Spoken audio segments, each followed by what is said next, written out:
বাংলাদেশের রাজধানী ঢাকা, কিন্তু ঢাকার রাজধানী কি? তো ঢাকার রাজধানী কি, এইটা একটা খুব অদ্ভুত টাইপ প্রশ্ন। কিন্তু এই প্রশ্নের উত্তরে সাধারণত মানুষজন কি বলতে পারে? ধানমন্ডি বলতে পারে, গুলশান বলতে পারে, বনানী বলতে পারে। কিন্তু এই সব জায়গায় আসলে কতজন মানুষ বসবাস করে? তো আমি আজকে স্টাডি করতেছিলাম যে ঢাকা শহরের কোন এলাকায় কত মানুষ বসবাস করে। সেখানে দেখলাম যে মিরপুরের জনসংখ্যা, মানে মিরপুর যে টোটাল এলাকা, এইখানকার জনসংখ্যা প্রায় 30 লাখের কাছাকাছি। অর্থাৎ সিঙ্গাপুর যে এত এত বিখ্যাত একটা দেশ, এই দেশের জনসংখ্যা এই মিরপুরের জনসংখ্যার চাইতে কম বা কাছাকাছি ধরনের। তো মিরপুর নিয়ে অনেক ধরনের গল্প আছে। ছোটোবেলায় যখন মানিকগঞ্জে থাকতাম, মানে ঢাকা আসবো চিন্তা করেই মাথায় আসতো শুধু চিড়িয়াখানা, বোটানিক্যাল গার্ডেন, এবং যথারীতি ক্লাস 9-এ থাকতে স্কুলের পিকনিকে আমরা এখানেই আসছিলাম। এরপর যেহেতু ক্রিকেট লাভার, ফলে স্টেডিয়ামে তো রেগুলার যেতেই হয়। এর বাইরেও মিরপুর নিয়ে যে আরও যত আলাপ আলোচনা। তো পুরান ঢাকা নিয়ে এর আগে আমি একটা এপিসোড করছিলাম, একজন আপু আসছিলেন, ওখানে আমি পুরান ঢাকার একটা মেয়ের চোখ দিয়ে পুরান ঢাকাকে বোঝার চেষ্টা করতেছিলাম। তো হোয়াট অ্যাবাউট মিরপুরের পোলা?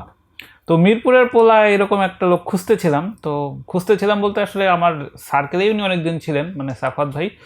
তো সাখাওয়াত ভাইকে আমি অনেক বছর ধরে চিনি, ওনার সাথে অনেক দিন ধরেই আমার যাতায়াত বা উঠা বসা আছে। তো আমরা 2023 সালে ডিসেম্বরে একবার একসাথে কুমিল্লা গেলাম। তো তখন ওনার কাছে মিরপুরের বেশ কিছু গল্প শুনছিলাম, যেটা আমার কাছে খুব ইন্টারেস্টিং মনে হয়েছিল। কিন্তু যথারীতি এই পুরা জিনিসটা ফিল করতে আমার আরও 1.5 বছর লেগে গেল। তো সাগত ভাই একজন উদ্যোক্তা, উনি ফিলাটেক নামে ওনার একটা কোম্পানি, তিনি কো ফাউন্ডার হিসেবে আছেন। তো সেটা মূলত আমাদের এনার্জি সেক্টরের একটা স্টার্ট আপ ধরনের কোম্পানি। এর বাইরে উনি মুসপানা যে একটা আরও একটু ওনাদের যে মাদার কোম্পানি, সেখানে উনি পরিচালক হিসেবে আছেন। এর বাইরে সাখাওয়াত ভাই গানও করেন, ওনার একটা গান রেকর্ডিং করা আছে, সেটা উনি আমাকে শোনাইছিলেন। সেটা পরে অবশ্য আমি জানি না। তো এই জন্য মনে হলো যে মিরপুরের পোলার জায়গা থেকে দেখার জন্য সাখাওয়াত ভাই একজন ভালো ক্যারেক্টার। তো সাখাওয়াত ভাই, আপনার প্রথমেই থ্যাঙ্কস জানাই যে আপনারা যে আমি যে ড্রেসটা বাছাই করতে বলছিলাম, আপনার ড্রেসটা আমার পছন্দ হয়েছে। এরকম ড্রেস, বাবল ড্রেস হতে সচরাচর কেউ পরে আসে না। এটা স্পেশালি আপনার জন্যই আজকে পরে আসা, কারণ আপনি তো আমাদের সবারই খুবই পছন্দের হিমালয় ভাই। আর আপনার এই অনুষ্ঠানে আসতে পেরে আমি খুবই আনন্দিত এবং গর্বিত। আপনি হয়তো জেনে থাকবেন যে আজকে আমি সকালে খুলনা থেকে এসেছি এই শুধু আপনার প্রোগ্রামে অ্যাটেন্ড করার জন্য। তো এই গেঞ্জিটাও স্পেশালি আমি চায়না থেকে নিয়ে আসছি। তো একটা ভালো অপরচুনিটি খুঁজতেছিলাম যে কবে এই গেঞ্জিটা পরা যায়। তো আমার মনে হলো যে আজকে এটা রাইট টাইম, এই জন্য এটা পরে আসছি। আচ্ছা, মিরপুর নিয়ে আপনার সাথে কথা বলার যখন থেকে ভাবতেছিলাম, তখনই আমার মাথায় কাজ করতেছিল যে আপনার তো বোধহয় জন্ম এবং বেড়ে ওঠা সবই তো বোধহয় মিরপুর। জি, আমি মিরপুরে। আপনার বাসা মিরপুরের কোথায় বা মিরপুরে? এটা হ্যাঁ, শাহালি থানার আন্ডারে, এটা এ ব্লক 1 নম্বর সেকশনের মধ্যে পড়েছে। আর আমি পড়াশোনা করেছি সরকারি বাংলা কলেজ থেকে, ব্যবস্থাপনায় মাস্টার্স করেছি।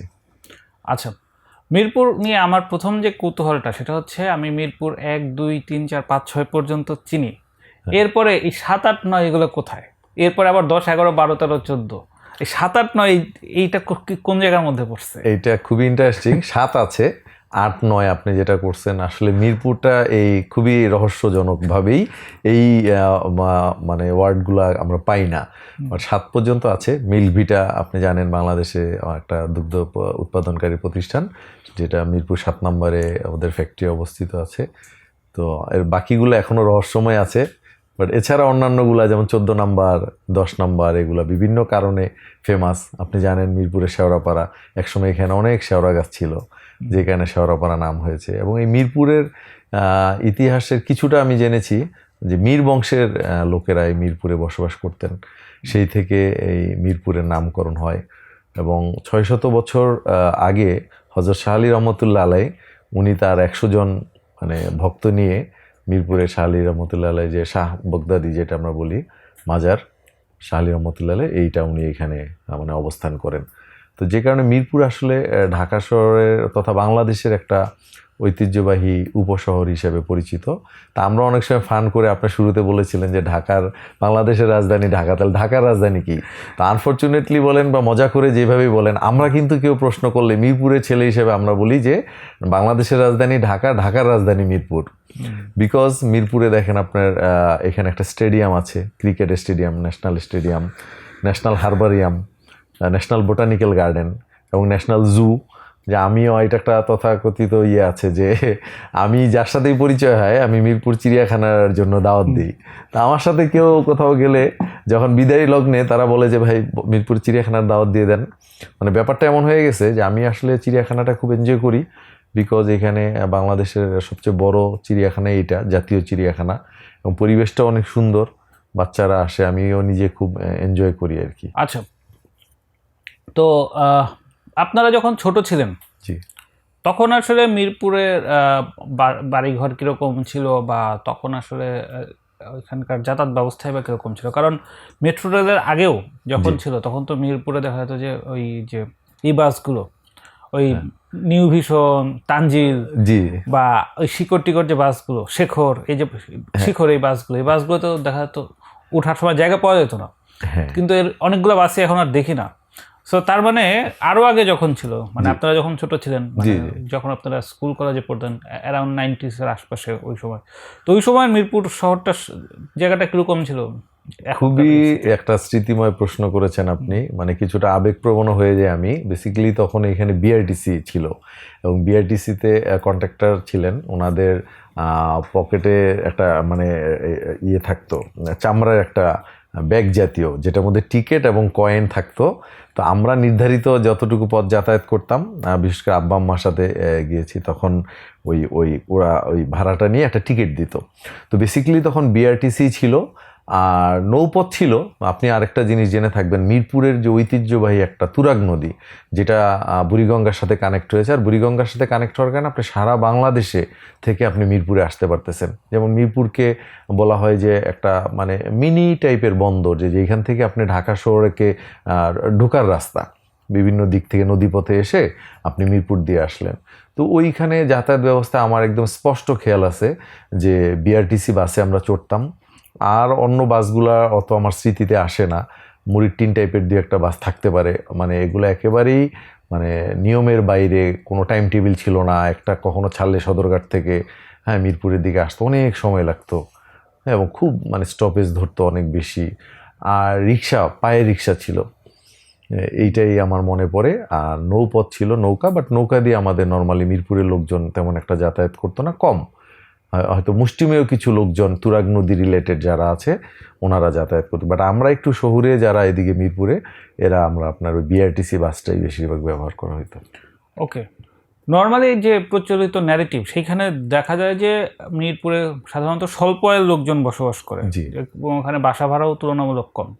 কিন্তু মিরপুরে দেখি স্কয়ার হাসপাতাল আছে, র্যাবিডের ব্রাঞ্চ আছে, তাহলে এই ব্যাপারটা কি হলো?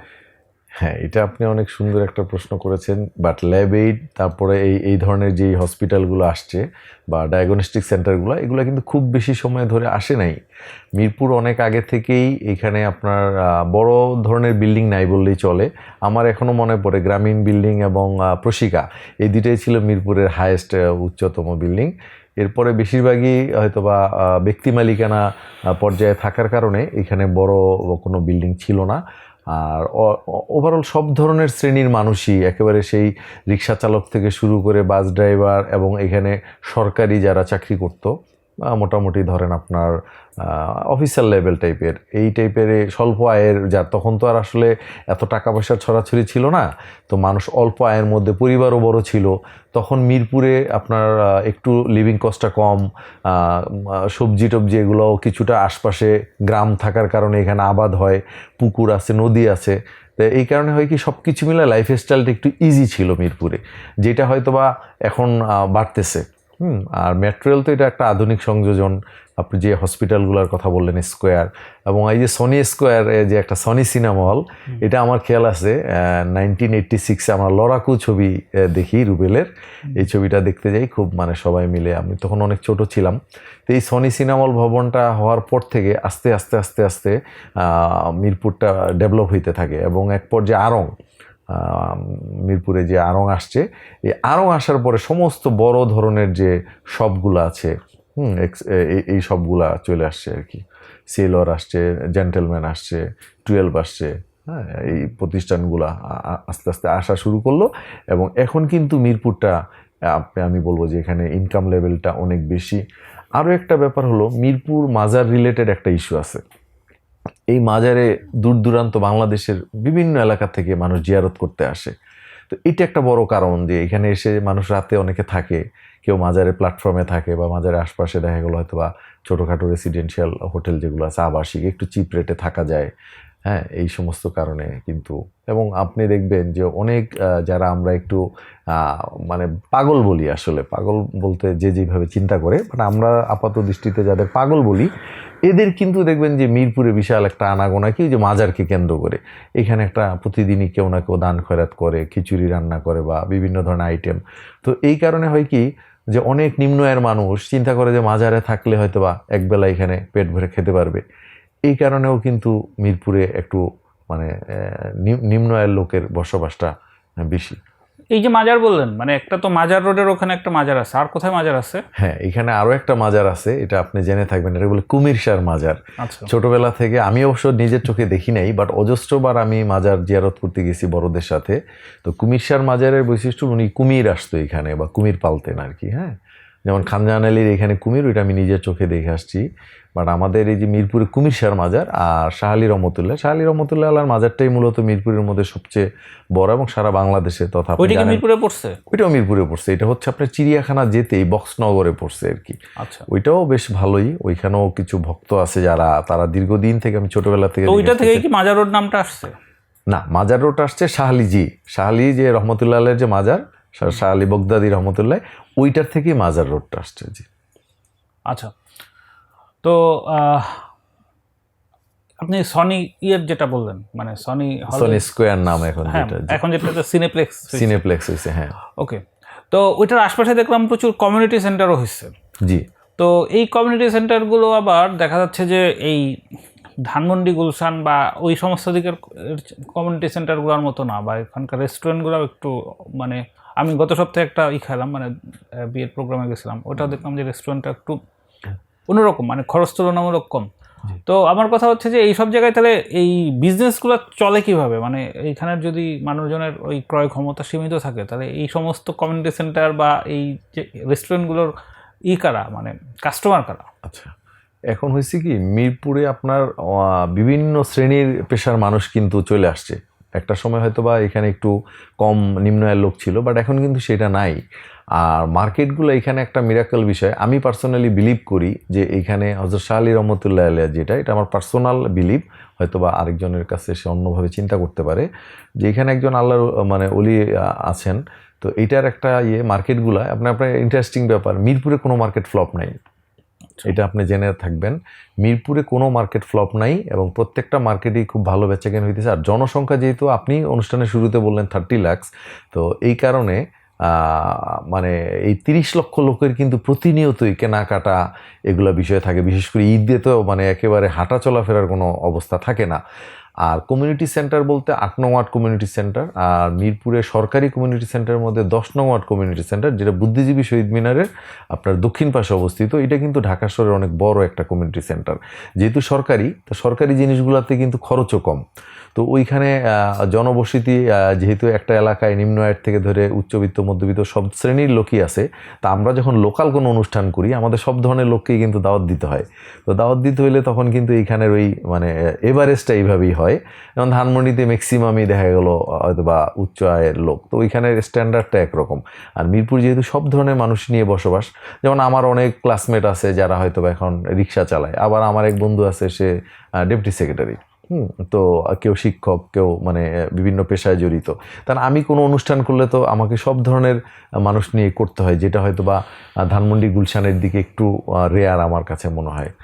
তো এই কারণে মিরপুরে জনবসতির কারণেই আপনার বেচা কেনাটা বেশি, এটাই।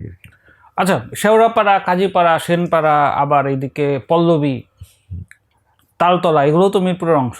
জি, এগুলাও মিরপুর। তো এগুলো মিরপুর কত নম্বরের মধ্যে পড়ছে, বা এই মিরপুরের মধ্যে এইগুলোর আবার আলাদা নাম হওয়ার পেছনে কারণটা কি? হ্যাঁ, এটা হলো যে এগুলো হলো তাদের নিজস্ব তালতলা, অনেক তাল গাছ ছিল, এই কারণে ওইখানে একটা তালতলা আসছে। যেমন আমি একটু আগে আপনাকে বলেছি শেওড়াপাড়া, তো শেওড়া গাছ ছিল এখানে, প্রচুর শেওড়া গাছ ছিল, তো যে কারণে এটার নাম শেওড়াপাড়া হয়েছে। কচু ক্ষেত দেখবেন যে, যেমন আমি আমাদের নীল ক্ষেত নিয়ে যদি একটু বলি রেফারেন্স হিসাবে, এখানে একসময় নাকি নীল চাষের একটা বিষয় ছিল আর কি।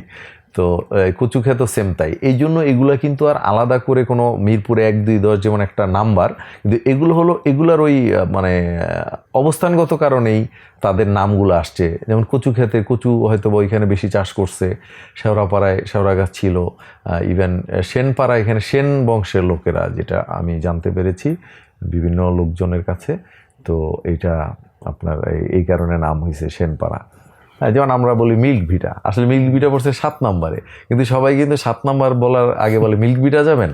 তো মিল্ক ভিটাটা আসলে অনেক বাংলাদেশে একটা পরিচিত নাম এই কারণেই, বাট বেসিক্যালি 7 নম্বরে অবস্থিত। না, আমি কিন্তু 7, 8, 9 মিরপুরে এই তিনটায় আজ পর্যন্ত খুঁজে পাই না। না, এটা নাই আসলে। আপনি খুঁজে না পাওয়ার কোনো কারণ নাই, কারণ আপনি যথেষ্ট মানে চক্ষু জ্ঞান সম্পন্ন মানুষ, আপনি অবশ্যই এতদিনে পেয়ে যেতেন। বেসিক্যালি এগুলো নাই, মিরপুরে নাই। আচ্ছা, আরেকটা বিষয় হলো যে এই যে মিরপুরের যে দেখা যাচ্ছে যে এত এত দোকানপাট বা এই যে এত এত শিক্ষা প্রতিষ্ঠান, তো আমি যে জিনিসটা চিন্তা করতেছিলাম যে আমি যে মানিকগঞ্জ যে থাকতাম, মানিকগঞ্জ তো একটা ছোট্ট শহর, সেই মানিকগঞ্জেরই তো আসলে আমি দেখা যাচ্ছে অল্প কিছু জায়গার পরে সেই 39 বছর বয়স হয়ে গেছে যাই নাই। তো আপনি যেহেতু একটু মিশুক প্রকৃতির মানুষ এবং ছোটবেলা থেকেই নানা ধরনের বন্ধু বান্ধবের সাথে করছেন, আপনার কি পুরা মিরপুর এরিয়া মানে কোথায় কি ওইরকম জার্নি করা হয়েছে কখনো? জি, আমি অলমোস্ট মিরপুরে পুরোটাই আমার জার্নি করা হয়েছে।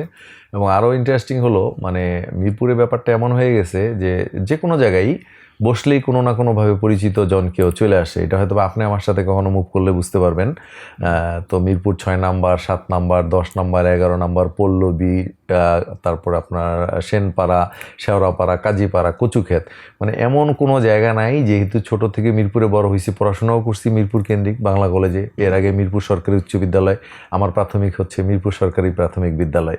সো এই সমস্ত কারণে মানে আমাদের বন্ধুবান্ধব সব মিরপুরে, এবং এদের সাথে দেখা করা বা এদের দাওয়াতে অ্যাটেন্ড করার জন্য বিভিন্ন জায়গায় যেতে যেতে মিরপুরের এমন কোনো রাস্তাঘাট নাই যে আপনি আমাকে বললে আমি চিনব না। এবং আপনার আরেকটু ইন্টারেস্টিং হবেন, শুনে মজা পাবেন, সেটা হচ্ছে যে মিরপুর সনি হলের এখানে কোনো এক সময় বাঘ দেখা যেত আর কি, কালো বাঘ যেটা বলে, এখন বিলুপ্তির পথে বা নাই, বা পৃথিবীতে হয়তো অল্প কিছু আছে।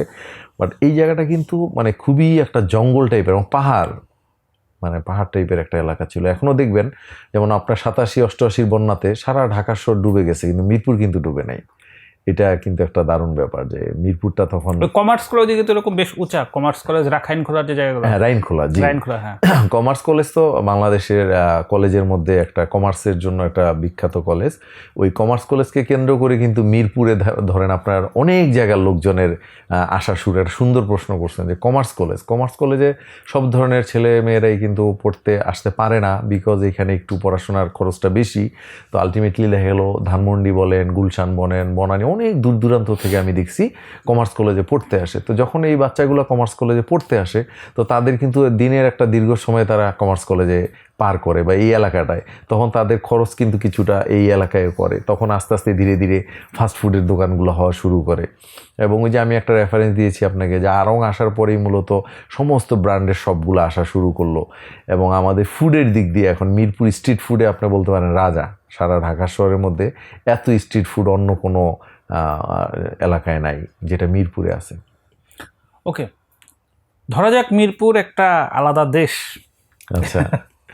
তো নর্মালি কি হয়, আমরা কোনো দেশে যাওয়ার আগে রেকি করি, তো এবং সেইখানে দেখা যাচ্ছে যে এই ট্রিপ অ্যাডভাইজার নামে একটা অ্যাপস আছে, সেখানে মোটামুটি ওই জায়গায় গেলে কোথায় কি পাওয়া যায় সব বলা যায়।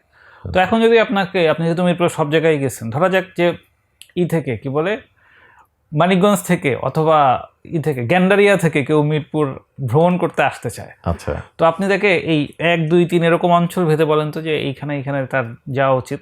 ওকে, দারুণ। আপনি গ্যান্ডারি থেকে যিনি আসবে ওনাকে আমি প্রথমেই পরামর্শ দিব, খুব দ্রুত এবং আরামদায়ক জার্নি হচ্ছে বর্তমানে মেট্রো রেল। উনি মতিঝিলে মেট্রো রেলে চলে আসবে, মেট্রো রেল থেকে 22 মিনিট সময় লাগবে। 22 মিনিটে এসে উনি অরিজিনাল 10-এ নামবে। অরিজিনাল 10 থেকে এসে যদি উনি চিড়িয়াখানা দেখতে প্রত্যাশী হয়, তাহলে ওইখান থেকে একটা অটো নিবে। অটো মোটামুটি 50-60 টাকা ভাড়া নিবে, একদম চিড়িয়াখানার গেটে ওনাকে নামায় দিবে। মিরপুর কততে পড়ছে? এইটা মিরপুর অ্যাকচুয়ালি চিড়িয়াখানাটা মিরপুর 1 নং সেকশনে পড়ছে, বক্সনগর পার হয়ে মূলত। হ্যাঁ, বাট চিড়িয়াখানা তো নিজেই একটা ব্র্যান্ড, যে কারণে ওর আর আলাদা সেকশন বলতে মিরপুর 1 নম্বর সেকশন বলতে পারেন, মিরপুর 1-এর মধ্যে পড়ছে। এটা হলো আমার যারা গ্যান্ডারিয়ার আছে, যারা মানিকগঞ্জ থেকে আসবে, তারা মানিকগঞ্জ যদি ভিতর দিয়ে, এখন সিংগাইর দিয়ে একটা রাস্তা হয়েছে, এখান দিয়েও তারা এসে ধরেন আপনার হেমায়েতপুরে যদি আসে, আমি শর্টের সুন্দর রাস্তা দিয়ে দিতেছি, হেমায়েতপুরে এসে ওনারা এখানে 2টা গাড়ি আছে, এই গাড়িগুলোতে যদি ওনারা উঠলে একেবারে আপনার সনি সিনেমা হলের এখানে এসে ওনাদেরকে নামাবে। তো নামালে সনির এখান থেকে আবার চিড়িয়াখানা, দিশারি পরিবহন বলে, এরপরে আপনার তানজিল যে গাড়িটার কথা আপনি বললেন, এই গাড়িগুলো থেকে 5 টাকা ভাড়া নেবে। হ্যাঁ, তো এই গাড়িগুলো দিয়ে একদম সরাসরি চিড়িয়াখানার গেটে নামতে পারবে যদি তারা চিড়িয়াখানা, বোটানিক্যাল গার্ডেন, ন্যাশনাল হারবারিয়াম। এবং আমাদের আরেকটা জিনিস জেনে থাকবেন যে কেন্দ্রীয় মুরগি খামারও কিন্তু মিরপুরে অবস্থিত। হ্যাঁ, তো এই জায়গাগুলো যদি কেউ দেখতে চায় তাহলে সে এইভাবে আসতে পারে। এরপরে স্টেডিয়ামে খেলা দেখতে চাইলে সেম সনির এখানে না নেমে উনি মিরপুর 2-এ নামবে, তাহলে বড় স্টেডিয়াম পেয়ে গেল। মানিকগঞ্জের যারা আর গ্যান্ডারিয়া যারা আছে, ওনাদেরকে আর আলাদা গাড়ি নিতে হবে না, ওনারা মেট্রোল থেকে 10-এ নেমে জাস্ট ওয়াকিং ডিস্টেন্স হলো স্টেডিয়াম। এখানে আরেকটা ব্যাপার হলো আমাদের জাতীয় সুইমিং পুলও কিন্তু মিরপুরে অবস্থিত, এবং ইনডোর স্টেডিয়ামও মিরপুরে অবস্থিত, যেখানে ভলিবল খেলাগুলো হয়, ব্যাডমিন্টন ইনডোরে যা নর্মালি খেলাগুলো হয়, এটাও আপনার দেখতে পারবে।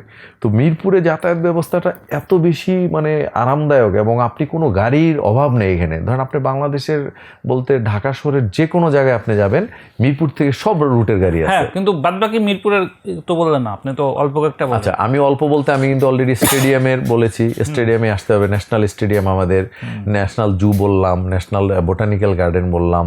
এরপরে যদি আপনি সেনপাড়ায় আসলে দেখার মতো তেমন কিছু নাই, কচুক্ষেতেও ওই ধরনের কোনোই নেই, বাট ক্যান্টনমেন্টের সাথে এটা কানেক্টেড আছে। 14 নম্বরও এখানে হলো সিআরপি আছে, যেটাতে অনেকে ট্রিটমেন্টের জন্য আসে। এটা একটা মানে জানা থাকা ভালো, যে ধরেন আপনার যদি মানিকগঞ্জ আপনার ওইখান থেকে আসে বা গ্যান্ডারে থেকে যদি আসে, তাহলে তারা এসে মিরপুর 10-এ নামবে, মিরপুর 10 থেকে আপনার 14-তে গেল, চেঞ্জ করতে হবে, কারণ মেট্রো রেলের 14 না, মেট্রো রেল কেন বলতেছি, মেট্রো ইজ দ্য বর্তমানে খুবই ইজি ওয়ে এবং খুবই স্বল্পতম সময়ের মধ্যে আসতে পারবে। এই জন্য মিরপুর 10-এ আসলে আপনি পল্লবীর দিকে যেতে পারবেন, যেটা মিরপুর ডিএইচের সাথে কানেক্ট হয়েছে। সিআরপি গেলে 14-তে নামবেন, 14-তে নেমে এখানে রিক্সা পাওয়া যায়, রিক্সা পেলে ভাসানটেকের রোডের দিকে ঢুকতে হবে, ঢুকলে এখানে সিআরপি, কারণ সিআরপিটা জানা থাকা দরকার। এখানে স্বল্প পয়সার মধ্যে খুব ভালো ট্রিটমেন্ট, যারা আমরা পক্ষাঘাতগ্রস্ত মানে রোগী এই ধরনের আছে। সিআরপি আরেকটা আছে সাভারে, আপনি জানেন, সেটার লোকেশন আমি দিতে পারি, যদি ওইটা আউট অফ মিরপুর, বাট ওইটা মিরপুরেই থাকেন, সাভার? আমি মিরপুরে থাকি, জি। আচ্ছা, ভাসানটেক কি মিরপুরের মধ্যে পড়ছে? ভাসানটেকটা আসলে এই যে আগে দেখতাম এই যে ইয়েতে এই টেকনিক্যালের ওইখান থেকে একটা যাইতো, এই রেগুনা যাইতো ভাসানটেকের ওইতে। হ্যাঁ, ভাসানটেকটা এটা আসলে নিয়ার বা বেগুনবাড়ি, এগুলো কি এতে পড়ছে? না, বেগুনবাড়িটা আবার হয়ে গেছে আপনার ইয়েতে পড়ছে, এটা ফার্ম গেটের এলাকার মধ্যে পড়ছে বেগুনবাড়িটা। আচ্ছা, ওইটা আমাদের এদিকে না, বাট ভাসানটেককে আপনি মিরপুরে ধরতে পারেন, মিরপুর 14-এর সাথে খুব কানেক্ট ভাসানটেক, এবং এখানে আলাদা সার্ভিস আছে। মিরপুর 10 থেকে 14 হয়ে ভাসানটেকের একটা টেম্পো সার্ভিস আছে, এবং এখানে এখন বর্তমানে সিএনজি আসতেছে, আপনার ভাগে আসা যায় আর কি। এটা একটা মানে দারুণ ব্যাপার, এখনো ঢাকা শহরে ভাগে মানে আপনার ভাড়া শেয়ার করে। ওটা তো ইয়েতে রায়ের বাজার ওইখান থেকে এই করা যায়, হ্যাঁ, বা ওই যে বসিলা টসিলাও করা যায়, বাট মিরপুরে এটা মানে হিউজ। রায়েরবাগে ওইখানে তো সিএনজি মনে শেয়ার করে না, এখানে শুধু টেম্পোটা করে। তো মিরপুরে কিন্তু আপনার এই সিএনজি আপনি শেয়ার করতে পারবেন, একটা প্রাইভেট বাহনের মধ্যে সিএনজিটা কিন্তু একটু আরামদায়ক। তো এটাও এখনো শেয়ার করা যায়, দ্রুততম সময়ের মধ্যে আসা যায়, স্পেসটা ভালো থাকে। আচ্ছা, মিরপুরে একটা এলাকার নাম আছে রূপনগর, যেটা হলো মানে ইমদাদুল হক মিলনের একটা নাটক, বিখ্যাত নাটক ছিল রূপনগর। তো রূপনগরে যদি কেউ যাইতে চায়, তো সেখানে কি আছে, সে সারাদিন কি করবে রূপনগর? আচ্ছা, রূপনগর বেসিক্যালি এটা একটা আবাসিক এলাকা, এখানে এমনি অন্য কিছুই নাই, এটা খুবই ন্যাশনাল বোটানিক্যাল গার্ডেনের সাথে কানেক্টেড। এখান দিয়ে রূপনগর যারা বসবাস করেন তারা যাতে সকালে মর্নিং ওয়াক করতে পারেন, এই জন্য তাদের ন্যাশনাল বোটানিক্যাল গার্ডেনের সাথে একটা কানেক্টিং করা আছে পথ। আর রূপনগর একটা একদম জাস্ট লাইক একটা আবাসিক এলাকা, এখানে স্কুল কলেজ মাদ্রাসা আছে, ব্যাংক আছে, বাজার আছে। বাট এছাড়া রূপনগরের সাথে হয়তোবা মিরপুর যে টাইপের এলাকা ছিল, এইখানে রূপনগরটা খুবই একটু ডিসিপ্লিন ওয়েতে করা, রাস্তাঘাটগুলো প্রশস্ত, বিল্ডিংগুলো একটু সুন্দর, এই জন্যই হয়তোবা রূপনগর নাম দিয়েছিল যিনি এই এলাকাটা আবিষ্কার করছে। বাট এছাড়া কোনো মানে অন্য কিছু নাই রূপনগরে, যে স্পেশাল কিছু আপনি পাবেন ওরকম তেমন কিছু নাই।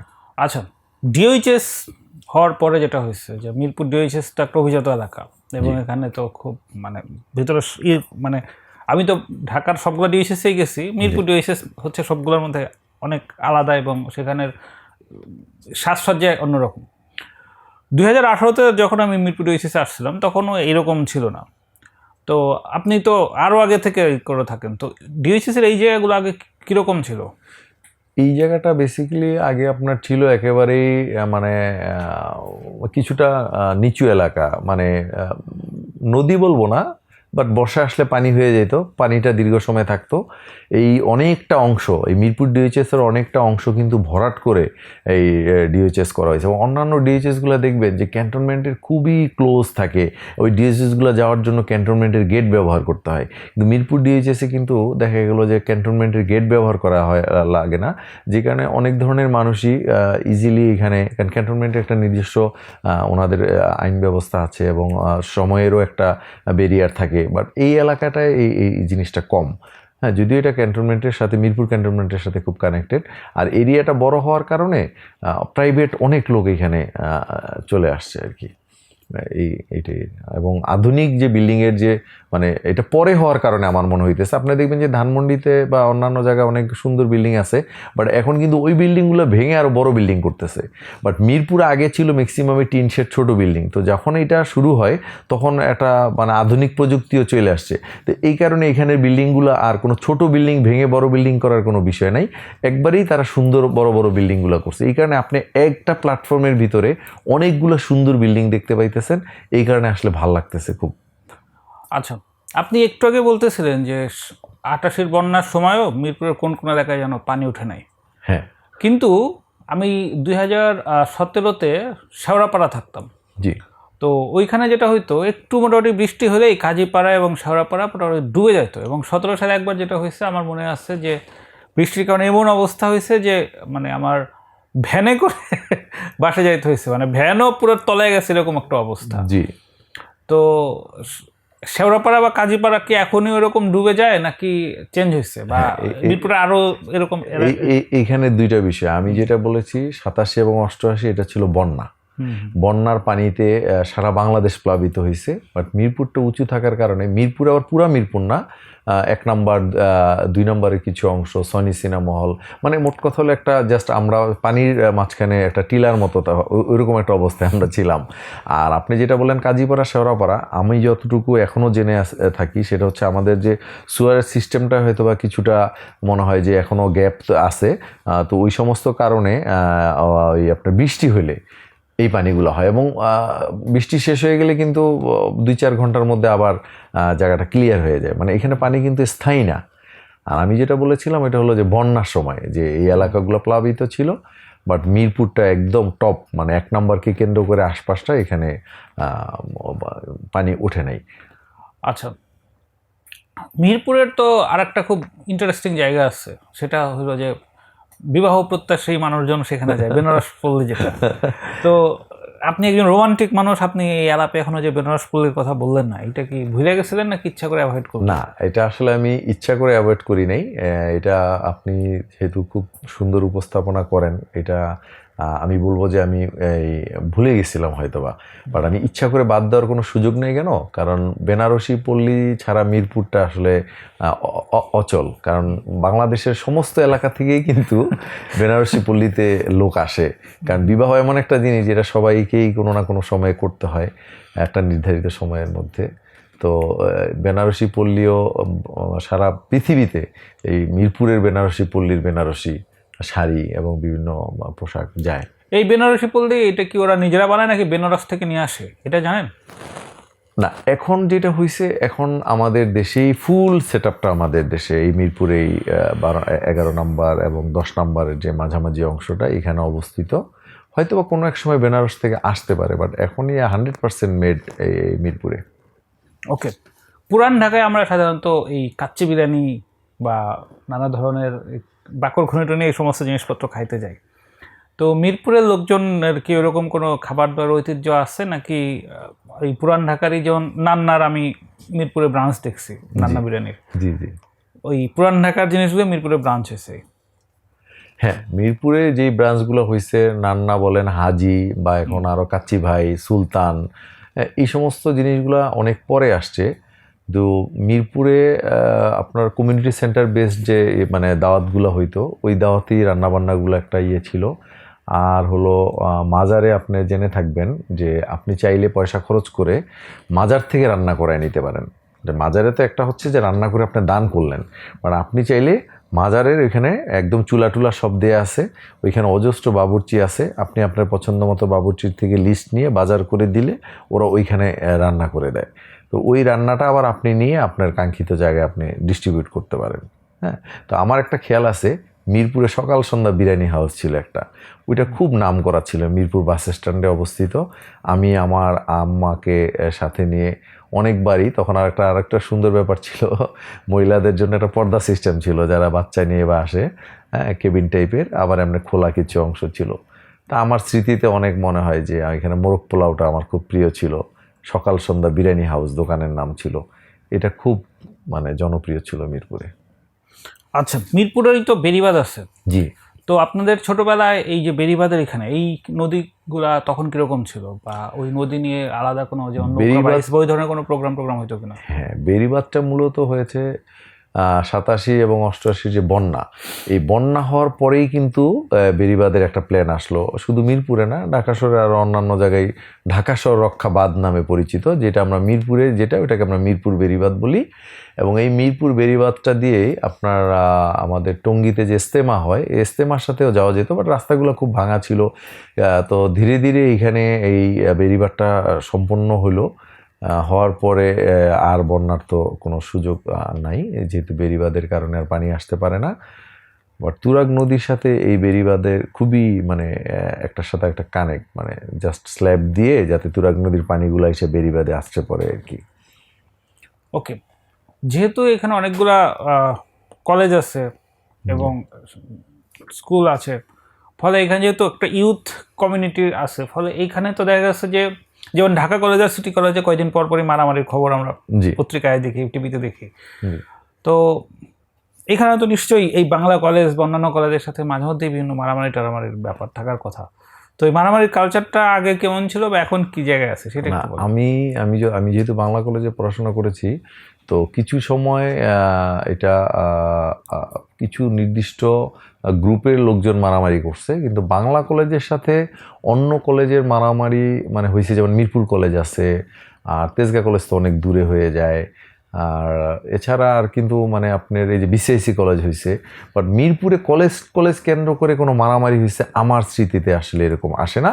বাট মিরপুরে যেহেতু একটা বড় এলাকা এবং এখানে আপনার অনেকটাই নিম্ন আয়ের লোকজন থাকার কারণে এখানে ধরেন মানে ঘরবাড়িগুলো একটু ইয়ে ছিল, কিছুটা মানে সাবস্ট্যান্ডার্ড বলতে মানে বেড়ার ঘর বা বস্তি টাইপের।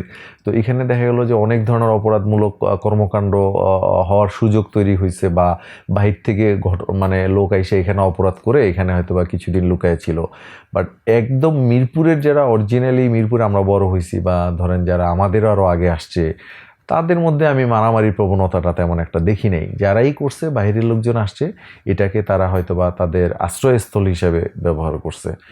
অনেকটা মানে খুন খারাপি টাইপের যে ঘটনাগুলো হয়েছে, পরবর্তীতে তদন্ত করে দেখা গেল যে মিরপুরের বাহির থেকে লোক আইসা হয়তো বা ঘটনাটা ঘটাইছে, বা কেউ আধিপত্য বিস্তার করতে যায় হয়তো বা তারা কিছুটা ঘটনা এরকম ঘটছে। বাট মিরপুরে অরিজিনালি মানে ওভারঅল মিরপুরে তেমন কোনো মানে গন্ডগোলের ইয়ে নাই, অথবা যারাই হয়েছে বাইরের লোকজন দ্বারাই বেশিরভাগ। পুরান ঢাকা বললে যেরকম স্পেসিফিক কিছু এলাকা বোঝায়, মিরপুর তো পুরান ঢাকার মধ্যে পড়ে না।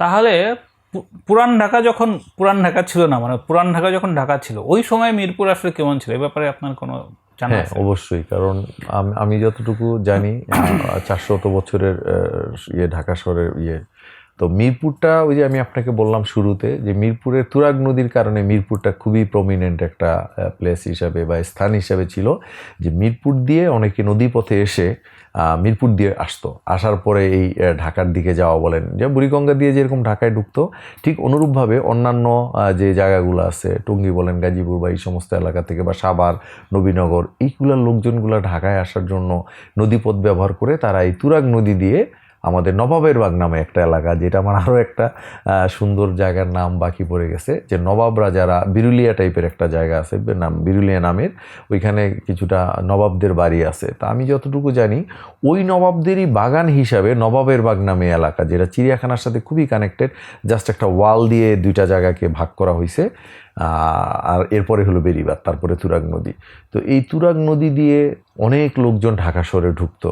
এটা আমি কিছুটা ইতিহাস থেকে জানতে পেরেছি যে মিরপুরটা অনেক পুরাতন শহর, এবং এইখানে ওই নদী দিয়ে লোকজন এসে মিরপুর দিয়ে তারা ঢাকা শহরের বিভিন্ন জায়গায় যাতায়াত করতো। আচ্ছা, আমি যখন বোটানিক্যাল গার্ডেনে গেছিলাম, তো ওখানে গিয়ে আমি দেখতেছিলাম যে ওই কাপল যদি থাকে, জি, সেখানে গেছে যে ওখানে চাঁদাবাজি করে, আবার ওখানে দেখা যায় যে ওখানে রুমেরও ব্যবস্থা আছে। তো এরকম নানা ধরনের ঘটনাও হয়। সো বোটানিক্যাল গার্ডেন কি এখনো ওইরকম আছে নাকি ইমপ্রুভ করছে? না, অবশ্যই ইমপ্রুভ হয়েছে, তবে এখানে আমি একটু দ্বিমত পোষণ করবো আপনার সাথে। রুম বেসিক্যালি ওইখানে কখনোই ছিল না। হয়তোবা দর্শনার্থীদের একটু বিশ্রাম নেওয়ার জন্য একটা ছাদ দিয়ে একটু খোলা জায়গা, বা একই সাথে মানুষ যাতে বসতে না পারে, এই জন্য হয়তো বা 4টা পোর্শন দেওয়া হয়েছে। বাট সেটা কিন্তু দেওয়া হয়েছে যে ক্লান্ত হয়ে যাওয়ার পরে বসে রেস্ট নেওয়ার জন্য, কোনো অনৈতিক কাজ বা অপকর্ম করার জন্য কিন্তু এটা করা হয় না। যেহেতু একটা বাংলাদেশের এটা একটা ন্যাশনাল বোটানিক্যাল গার্ডেন, এবং যারা বোটানিতে পড়াশোনা করে বা যারা উদ্ভিদ নিয়ে জানতে চায়, তারা কিন্তু এই ন্যাশনাল বোটানিক্যাল গার্ডেনে আসে। আর এখানে কিছু অসৎ লোক হয়তো বা তাদের ব্যক্তি স্বার্থের জন্য বা কিছু পয়সা অবৈধভাবে উপার্জন করার জন্য তারা হয়তো বা কাউকে জঙ্গলের ভিতরে সুযোগ দিয়ে থাকতে পারে, যেটার জন্য হয়তো বা এখানে কর্তৃপক্ষ বা সাধারণ যারা দর্শনার্থী, যারা ভালো মানুষ, যারা নলেজ নিতে আসছে জ্ঞান অর্জনের জন্য, এটার জন্য আসলে তারা দায়ী না। এটা তো যে কোনো এলাকায় হইতে পারে। বাট এই ন্যাশনাল বোটানিক্যাল গার্ডেন ইজ মানে একটা ফেমাস সুন্দর অক্সিজেন চেম্বার বলতে পারেন। আর্লি মর্নিং এখানে প্রায় অলমোস্ট 5000-এর মতো লোক আসে যারা মর্নিং ওয়াক করার জন্য। আর এখন তো খুবই সুন্দর পরিবেশ, গাছপালাগুলো খুব ডিসিপ্লিন, এবং প্রত্যেকটা গাছের মধ্যে অলমোস্ট নাম লেখা আছে, এবং ভিতরে একটা শাপলা পুকুর আছে, একটা পদ্ম পুকুর আছে, এবং 2টা গোলাপ বাগান আছে। এটা সারা বাংলাদেশের মধ্যে সেরা 2টা গোলাপ বাগান এখানে অবস্থিত। ওকে, আপনি একটু আগে মুরগি সেন্টারের যেটা বলতেছিলেন, ওটার ব্যাপারে আমি জানি না, ওটা একটু বলেন তো। এটা হচ্ছে আমাদের বাংলাদেশে জাতীয় তো অনেকগুলাই আছে, যেটার মধ্যে মিরপুরে অনেকগুলাই অবস্থিত। এর মধ্যে কেন্দ্রীয় মুরগি খামার, যেটা লাইভ স্টক ডিপার্টমেন্টের আন্ডারে আছে, ফার্মগেটে তো জানেন এখানে একটা অফিস আছে। তো এইখান থেকে অনেক মুরগি উৎপাদন করা হয়, ডিমও ন্যায্য মূল্যে। সবচেয়ে বড় কথা হলো যে আপনি বাইরে বাজার ডাম্পিং করে রেট ওঠানামা হয়, অনেক সময় মানে মধ্যস্বত্বভোগীরা ঝামেলা করে। কিন্তু এই কেন্দ্রীয় মুরগি খামার এমন একটা জায়গা, আমি ছোটোবেলা থেকে দেখে আসতেছি যে এখানে ন্যায্য মূল্যে মুরগি এবং ডিম বিক্রি করা হয়। ইভেন আপনি এখানে বাচ্চাও কিনতে পাওয়া যায়, একদিনের বাচ্চা কিন্তু তারা একদম শিডিউল করে একটা ডেট দিয়ে বিক্রি করতো।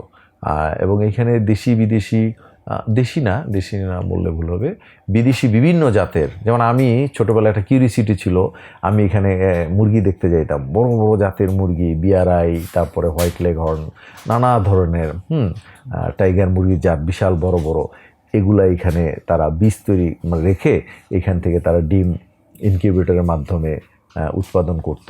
এবং বৃহস্পতিবার, যতটুকু স্মরণে পড়ে, বৃহস্পতিবার এখানে মুরগি এবং ডিম বিক্রি হতো, যেটা হয়তো এখনও কিছুটা বিদ্যমান আছে আমি যতটুকু জানি। ওকে, যখন মেট্রো রেলের কাজ চলতেছিল তখন তো মিরপুর যাওয়াটা ছিল একটা বীভৎস অভিজ্ঞতা। মানে রাস্তাঘাট যেরকম কাটা ছিল এবং যে পরিমাণ ধুলাবালি ছিল, মানে যাদের সাইনাসের সমস্যা আছে তাদের মোটামুটি খবর হয়ে যেত। আমার যেহেতু সাইনাসের সমস্যা আছে, আমি মোটামুটি মিরপুরে গেলে মোটামুটি পরের 4-5 দিন আমার আর থাকতো না, মানে সর্দি এবং কাশি দিয়েছিল। তো ওই সময়টা আপনারা মিরপুরে আসলে কীভাবে পার করছেন? কারণ মেট্রো রেল হইতেও তো বেশ সময় লাগছে। আসলে মেট্রো রেলটা হয়েছে হলো আপনার দিয়াবাড়ি থেকে, উত্তরা দিয়াবাড়ি থেকে ডিএইচএসের পাশ দিয়ে মিরপুর 12, 11, 10 হয়ে কাজীপাড়া, শেওড়াপাড়া দিয়ে ফার্মগেট হয়ে গেছে। তো এই রোডটায় যখন কাজ চলছে তখন স্বাভাবিকভাবে এই রোডে একটু ধুলাবালি হবে। বাট এছাড়াও তো আমাদের মিরপুরে আরও বিকল্প অনেকগুলো রাস্তা ছিল, যেমন টেকনিক্যাল হয়ে আসাদ গেট হয়ে যে রাস্তাটা, আমরা এই রাস্তাটা ব্যবহার করতাম। আর এখন আসলে উন্নয়নের স্বার্থে কিছুটা প্রবলেম তো ফেস করতেই হবে। আপনি সারা বাংলাদেশে যে সমস্ত জায়গায় রাস্তাঘাট করা হয়েছে সব জায়গায় তো ধুলাবালি হয়েছে, হয়তোবা মিরপুরে মেট্রো রেলের কারণে একটা ইয়ে হয়েছে, বাট এখন তো মানুষ খুব মানে এনজয় করতেছে ব্যাপারটা। যাতায়াত ব্যবস্থার জন্য মেট্রো রেল তো একটা খুবই সারা ওয়ার্ল্ডেই তো একটা ফেমাস পরিবহন হিসেবে ব্যবহৃত, এবং আমিও পার্সোনালি মেট্রো রেল খুব এনজয় করি। আমার 2টা কার্ড মেট্রো রেলের, আমি মেট্রোতে যাতায়াত করি খুব। ঢাকা শহরের খুব নাম করা যে কয়েকটা ছিনতাই জোন আছে, তার একটা হলো তালতলা। তো আপনি তো অনেক বছর ধরে আছেন, তো মিরপুরের একজন মানে স্থায়ী অধিবাসী হিসেবে এই তালতলা বা এরকম কোনো জায়গায় কখনো ছিনতাইয়ের অভিজ্ঞতা হয় না আপনার? না, আলহামদুলিল্লাহ এখন পর্যন্ত আমি এই ধরনের কোনো শিকার হই নাই। আসলে তালতলা জায়গাটা হলো কি, অনেক সময় এরিয়ারও একটা বদনাম হয়ে যায়, কিন্তু অবস্থানগত কারণে তালতলাটা একটু নিরিবিলি রোডটা। আপনি দেখবেন যে আইডিবি ভবনের সামনে কিন্তু অনেক সময় বাইক ছিনতাই হয়েছে, এরকম আমি শুনেছি।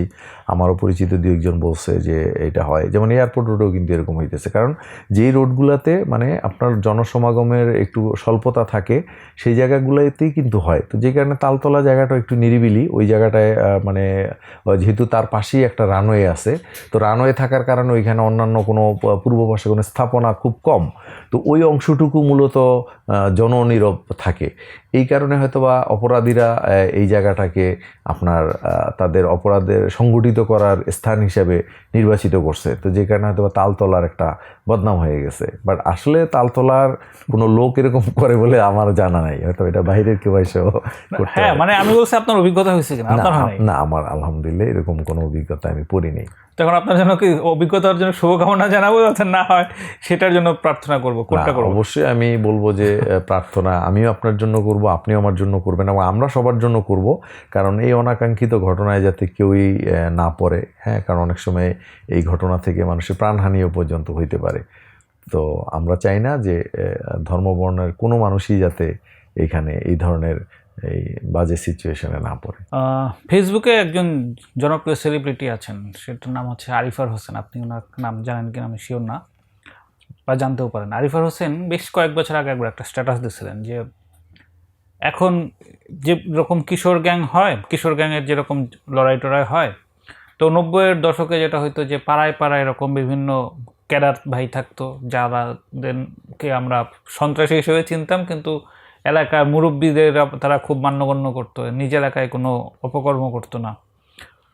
তো ওই সময় তো আর আমি ঢাকায় থাকতাম না, ফলে এই গল্পটার ব্যাপারে জানি না। তো মিরপুর যেহেতু এরকম একটা বড় এলাকা, তো ওনার ওই গল্প আসলে মিরপুরের বাস্তবতায় কতটুকু মিলে বা মিলে না? হ্যাঁ, মিরপুরের বাস্তবতায় বলতে আসলে এটা আমার মনে হয় শুধু মিরপুর না, এটা সব এলাকায় আছে, সারা বাংলাদেশে আছে যে আধিপত্যকে কেন্দ্র করে অনেক সময় এই ধরনের ঘটনাগুলা ঘটে থাকে। তো মিরপুরের থেকে বাইরের কিছু না।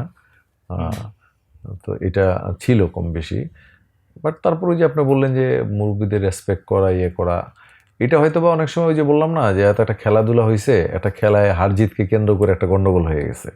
হ্যাঁ, বা একটা ক্রিকেট ম্যাচ হয়েছে, এখানে এইভাবে হয়েছে, বা কেউ একটা ক্লাব করছে, ক্লাবকে কেন্দ্র করে একটা মানে ঘটনা হয়েছে। হ্যাঁ, এরকম আর কি। এরকম তো ঘটনা আমার মনে হয় যে সব এলাকাতেই আছে আর কি।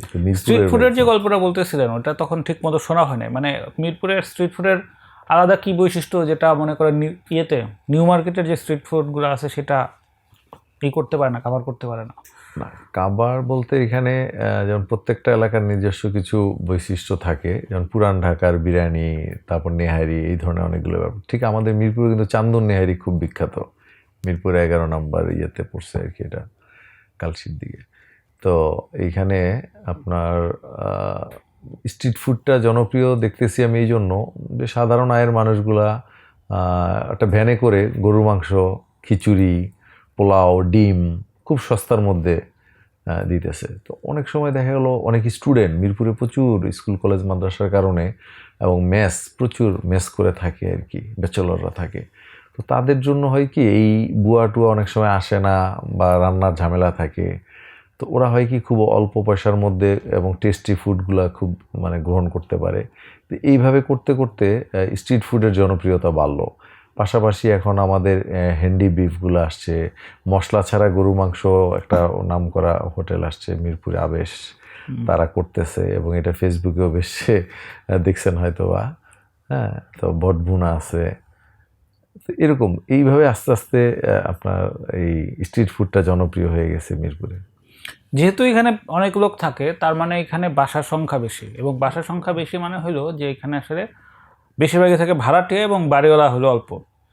তো এই যে ঢাকা শহরের বাড়িওয়ালাদের নিয়ে যে নানা রকম কথা শোনা যায়, যে পানি দেয় না ঠিক মতো, হঠাৎ করে উৎখাত করে, বা দেখা যাচ্ছে যে বাসা ভাড়া দেওয়া নিয়ে নানা ধরনের কাণ্ডকীর্তি করে, চুক্তির ব্যাপার স্যাপার। তো মিরপুরের বাড়িওয়ালাদের কোনো কমন প্যাটার্ন আছে নাকি? না, এটা আসলে ম্যান টু ম্যান ভ্যারি করে। যেমন আমাদের মিরপুরে কিন্তু মানুষজন বেশ আন্তরিক মনে হয়েছে আমার কাছে। বাসা ভাড়া নিয়ে খুব ঝামেলা করতেছে এরকম কোনো বিচার আচার আমি তেমন একটা দেখি নাই, যে বাড়িওয়ালা ভাড়াটিয়াকে বের করে দিছে বা পানি দিচ্ছে না। এটা আমি মনে করি যে একান্তই মানুষের নিজস্ব ব্যক্তিগত একটা মানে যে আপনি ভাড়াটিয়ার সাথে কী ধরনের বিহেভ করবেন, এটা সম্পূর্ণ মানবিক একটা ব্যাপার। হ্যাঁ, এখানে মানে আমার যেটা মনে হয়, আমিও তো আলহামদুলিল্লাহ আমাদেরও একটা বাড়ি আছে মিরপুরে, তো আমরা কিন্তু 24 আওয়ার্সই পানি সাপ্লাইয়ের ব্যবস্থাটা রেখেছি। ইলেকট্রিসিটির সমস্যা হলে সেটা আমরা দ্রুত সমাধান করার চেষ্টা করি, ক্লিনিংয়ের ব্যাপারটাও থাকে। তা আমি মনে করি এরকম আরও অনেক ভালো বাড়িওয়ালা আছে, আবার অনুরূপভাবে ভাড়াটিও আছে, যে যারা দীর্ঘদিন মিরপুরে বসবাস করতেছে। একসময় বোঝাই যায় না যে তারা কি আসলে ভাড়াই আছে না নিজস্ব বাসা, মানে এমনভাবে মানে মিশে গেছে। আচ্ছা, আমি মোহাম্মদপুরের ওইদিকে থাকি, ওখানে দেখা যাচ্ছে যে ওই সেলুনগুলাতে বা দোকানদারগুলাতে বা এমনিতেও নর্মালি অনেক লোকজন হচ্ছে উর্দুতে কথা বলে, যারা বেসিক্যালি বিহারি ধরনের। তো মোহাম্মদপুরে তো ওই যে বিহারি ক্যাম্প আছে, তো মিরপুরেও এরকম একটা বিহারি ক্যাম্প আছে। তো ওই বিহারিদের সাথে স্থানীয় লোকদের আসলে ইন্টারাকশন কিরকম, বা তারা কিভাবে?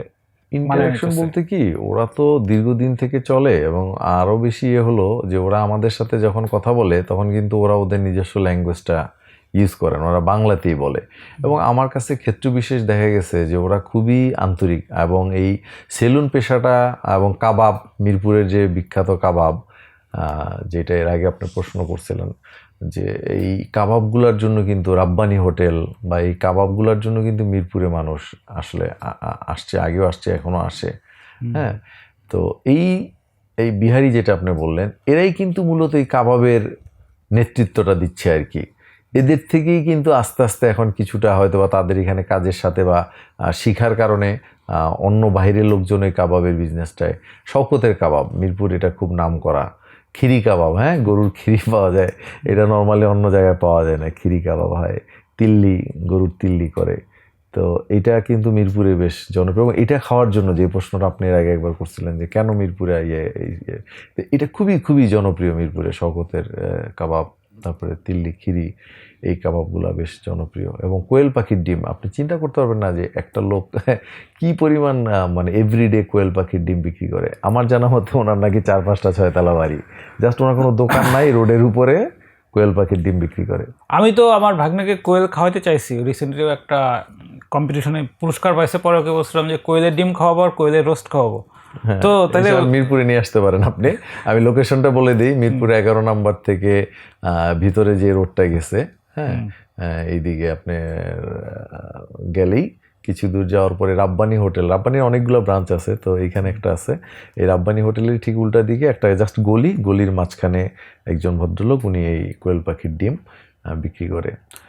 কিন্তু আমার পরিচিত, আমি যাদেরই কোয়েল ডিম অফার করছি, আমি নিজে খাইছি, তো বেশ কয়েকবারই খাইছি, সেই 14 সালে খাইছি, তো সোহেল ভাইদের বাসায় গেলাম, সেখানেও তো যে রুবেল ভাইদের বাসায় কোয়েল খেলাম, আমার বেশ ভালো লাগে, কোয়েলের রান্নাও বেশ টেস্টি লাগে। কিন্তু কোয়েল তো এরকম আমার পরিচিত যাদের অফার করছি বেশিরভাগই খায় নাই, তাহলে কোয়েলের ডিম এসে সে এত ধনী কিভাবে হলো? মানে মিরপুরের লোকজন তাহলে হঠাৎ করে আসলে তাহলে আমি মনে করি যে যারা খায় নাই তাদেরকে খাওয়াইতে হবে আগে, হ্যাঁ, কারণ কোয়েল পাখিটা খুবই সুস্বাদু, এবং ওর রান্নার প্রক্রিয়াটাই ভিন্ন, ফ্রাই করে, হ্যাঁ, এবং ডিমগুলোও একটা বড় তাওয়ার মতো থাকে, একটা আলুর দম তৈরি করে। খাবারটা মূলত হলো জিহ্বার একটা স্বাদ, তো এই স্বাদগুলো যদি কেউ দিতে পারে, আমি মনে করি হয়তো বা যেই স্বাদটা গ্রহণ করে নাই তার কাছে এরকম মনে হইতে পারে কোয়েল সম্পর্কে, বাট এইটা খাওয়ার পরে আমি মনে করি যে সে অবশ্যই কোয়েলের বিষয়তে আর একটা মানে চলে আসবে আর কি। সেটা তো পরের কথা, আমি বলতেছি যে যেখানে বেশিরভাগ মানুষ কোয়েল খায় না, তাহলে তো বাংলাদেশে কোয়েল খুব জনপ্রিয় একটা খাবার হইতো, কিন্তু সেটা তো না, সেটা তো আপনিও জানেন। তাহলে মিরপুরে ওই লোক কোয়েল কাদের কাছে বেছে যে জন্য সে এত ধনী হয়ে গেল কোয়েল পাখির ডিম বেচে?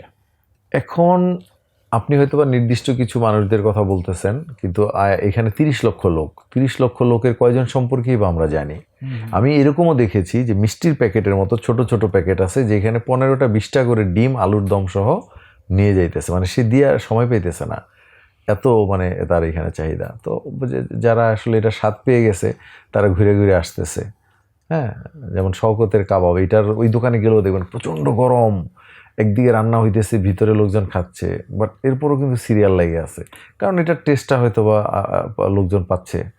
হ্যাঁ, যেমন মিরপুরে বিহারিদের যে প্রসঙ্গটা বলতেছিলাম, যে মিরপুরে তো বোধহয় একটা বধ্যভূমি একটা ইয়ে ছিল, এবং ওইটার যদি আমি হিস্ট্রিক্যালি পড়ি যে ওইটার সাথে বাঙালি বিহারি একটা কনফ্লিক্টের ব্যাপার ছিল। তো সেটা তো অনেক দিন আগের কথা না, মাত্র 54 বছর আগের কথা। তো তাহলে বাঙালি বিহারির কনফ্লিক্টের যে ব্যাপারটা আগে ছিল ওইটা কি তাহলে বর্তমানে নাই? না, এখন আমি কনফ্লিক্টের বিষয়টা আসলে ওই সময়টা আমিও খুবই ছোট ছিলাম, অ্যাকচুয়াল ঘটনাটা কি হয়েছে হয়তো বা যারা বড় না, 71 সালে তো আপনার জন্ম হয় নাই। না, হয় নাই, তো সেই কারণেই যে শোনা কথাই হয়তো আমি কিছু শুনে থাকতে পারি, যেটা আমাদের আরো অন্যান্য রায়ের বাজারে ওই রকম একটা ইয়ে আছে, বধ্যভূমি আছে, মিরপুরে একটা বধ্যভূমি আছে, এখানে অনেক মানুষকে হত্যা করা হয়েছে। বাট আমার বুঝ হওয়ার পরে আমি যেটা দেখছি যে এই বিহারি শ্রেণীগুলোকে আমরা এই কাবাব রিলেটেড, এই বেনারসি পল্লী রিলেটেড এবং কারচুপি টাইপের কিছু কাজ যেগুলো করে কাপড় চোপড়ের মধ্যে বা পাঞ্জাবিতে, এই জাতীয় কাজের সাথে আমি তাদেরকে বেশি সম্পৃক্ত থাকতে দেখছি। আর দাঙ্গা হাঙ্গামা আসলে এটা অনেক ক্ষেত্রে শুধু বিহারি বাঙালিদের সাথে যে হয় তা না, এটা অনেক সময় বাঙালিও কিন্তু হয়ে যায়। ওই যে আপনার বললাম যে আধিপত্যকে বিস্তার করতে যে বা ধরে রাখার জন্য অনেক সময় গণ্ডগোল হয়ে যায়। তো এগুলোকে আমি কোট করতে চাই না, বা আমি স্পেসিফিকভাবে যে কেউ করছে এরকম কোনো বিষয় আমি মনে করি না। বেড়িবাঁধের ওখানে বেশ কিছু আমি নৌকা দেখছি, যে ওখানে নৌকা ভাড়া হয়। তো সেক্ষেত্রে ওখানে কি কখনো কোনো বেদে সম্প্রদায় বসবাস করতো? না, বেদে সম্প্রদায় বসবাস করতো না, কিন্তু বেদে সম্প্রদায়ের একটা রীতি আমি দেখছি, ওরা নির্দিষ্ট কিছু সময়ের জন্য একটা জায়গায় ওদের নৌকাগুলোকে মানে বেঁধে রাখে এবং ওইখানেই বেশ কিছুদিন থাকে আর কি। তো এই হিসাবে পালাক্রমে হয়তো বা মিরপুরে আমি বেশ কয়েকবারই দেখেছি, যেহেতু নদী আছে এখানে, নদীর সাথে কানেক্টেড, তো ওরা এই নদীর পাড়ে এসে এরকম ওদের কিছুদিনের জন্য ওরা স্টে করছে। আচ্ছা, আর একটা হলো যে বাংলা সিনেমা, মানে ইয়েতে কি বলে, এই গাবতলীতে যেহেতু একটা পর্বত সিনেমা হল আছে, তারপর ওখানে একটা সনি সিনেমা হল ছিল, তার মানে তো যে মিরপুরের লোকজন সিনেমা প্রেমী বলা যায় অনেক অনেক।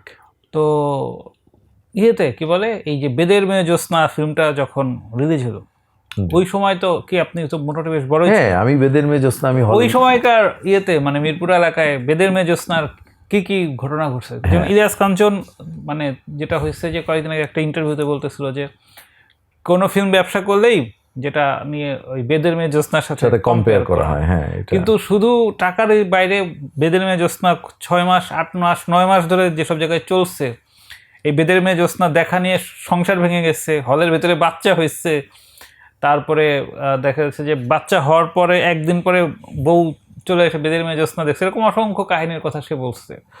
তো এইরকম একটা জনবহুল এরিয়া ওই রকম সময়ে, নাকি তখন মিরপুরে এত মানুষ ছিল না? মানে আমি জানতে চাচ্ছি যে বেদের মেয়ে জ্যোৎস্না ওই সময় আসলে কিরকম প্রভাব ফেলছিল? হ্যাঁ, সময়ের বিবর্তনে লোক বাড়তেছে, বাট ঘনবসতি আগেও ছিল। আর বেদের মেয়ে জ্যোৎস্না আপনি হয়তো পর্বত সিনেমা হলের নাম শুনেছেন, এশিয়ার নাম শুনেছেন, যেগুলোর কার্যক্রমগুলো এখন সীমিত আকারে আছে বা কয়েকটা হয়তো বন্ধ হয়ে গেছে। বাট মিরপুরে একটা সিনেমা হল ছিল, বিউটি সিনেমা হল। এই বিউটি সিনেমা হলটা ছিল মিরপুরের সবচেয়ে জনপ্রিয় হল। হ্যাঁ, এবং এইখানে বাংলা সিনেমা, যেমন আমি সবুজ সাথী ছবিটা এখানে দেখেছি, বেদের মেয়ে জ্যোৎস্না। তো এই যে বেদের মেয়ে জ্যোৎস্নার একটা পারিবারিক উৎসব মুখর পরিবেশ ছিল। আমাদের কালচারের মধ্যে মনে হচ্ছে ছবি দেখাটা হলে গিয়ে মানে এটা একটা ফ্যামিলিগত বিষয় ছিল। বিনোদনের তো আসলে তেমন কিছু মাধ্যম আমাদের ছিল না, একমাত্র বিটিভি ছিল, আর এই যে আপনার এরকম হলে কিছু। তো যেহেতু এটা একটা সামাজিক ছবি ছিল, ফ্যামিলি নিয়ে দেখার মতো, আমিও হলে গিয়ে দেখছি ছবিটা, আমার ভালো লাগছে অনেক। আচ্ছা, 90-এর দশকে তো মানে সালমান শাহর একটা ক্রেজ তৈরি হয়েছিল, এবং সালমান শাহকে নিয়ে এখনও লোকজন বেশ মাতামাতি করে। তো ওই সময় আপনারা তো ইয়াং ছিলেন, তো আপনাদের বন্ধু বান্ধবদের মধ্যে বা পরিচিতদের মধ্যে ছেলে এবং মেয়ে তাদেরকে সালমান শাহ কীভাবে প্রভাবিত করছিল? সালমান শাহ প্রভাবিত করছে বলতে আমি আসলে নিজেই অনেক বেশি প্রভাবিত, যেটা আমি এখনও আমার ভিতরে ধারণ করি। এবং আমি ওনার কিছু গান আছে যেগুলো আমি রিমেক করার চিন্তা করতেছি। এটা হয়তো বা যেহেতু আমার একটু সুযোগ হয়েছে কথা বলার, এই জন্য বললাম। এটা প্রচণ্ড রকমের একটা মানে কি বলবো, যে মানে হঠাৎ করে মনে হয় যে মানে কালো একটা আকাশে একটা মানে চাঁদ ওঠার মতো অবস্থা। সালমান শাহর ব্যাপারটা ছিল ঠিক তেমনই। একটা সুন্দর ছবির মাধ্যমে মৌসুমীর সাথে জুটি করে আসে 93-তে, তখন আমি এসএসসি পরীক্ষার্থী। তো আমি হলে গিয়ে ছবি দেখলাম, আর মূলত আমি সাগরিকাতে গেলাম, টিকিট পেলাম না, অনেক জায়গায় ঘোরাঘুরি করে লাস্টে সনি সিনেমা হলেই আমি এই ছবি। সাগরিকাটা কোথায়? সাগরিকাটা হলো যেটা এখন আপনার একটা কমিউনিটি সেন্টার হিসাবে মোয়াজ্জেম হল মেবি নেভিদেরই এটা আন্ডারে ছিল, এখনও আছে। এটা মিরপুর 14 নম্বরে। সাগরিকা সিনেমা হলটাও খুব নাম করা একটা হল ছিল, যেটা নেভিদের আন্ডারে ছিল। তো ওই হলটা এখন শাহ মোয়াজ্জেম হল নাম, আর কমিউনিটি হল নামে কমিউনিটি হল। তো ওইখানে আমি গিয়ে প্রথমে গেলাম, টিকিট পাইনি, পরে মিরপুর স্থানীয় হলে এসে এই সালমান শাহর কেয়ামত থেকে কেয়ামত ছবিটা দেখি আর কি।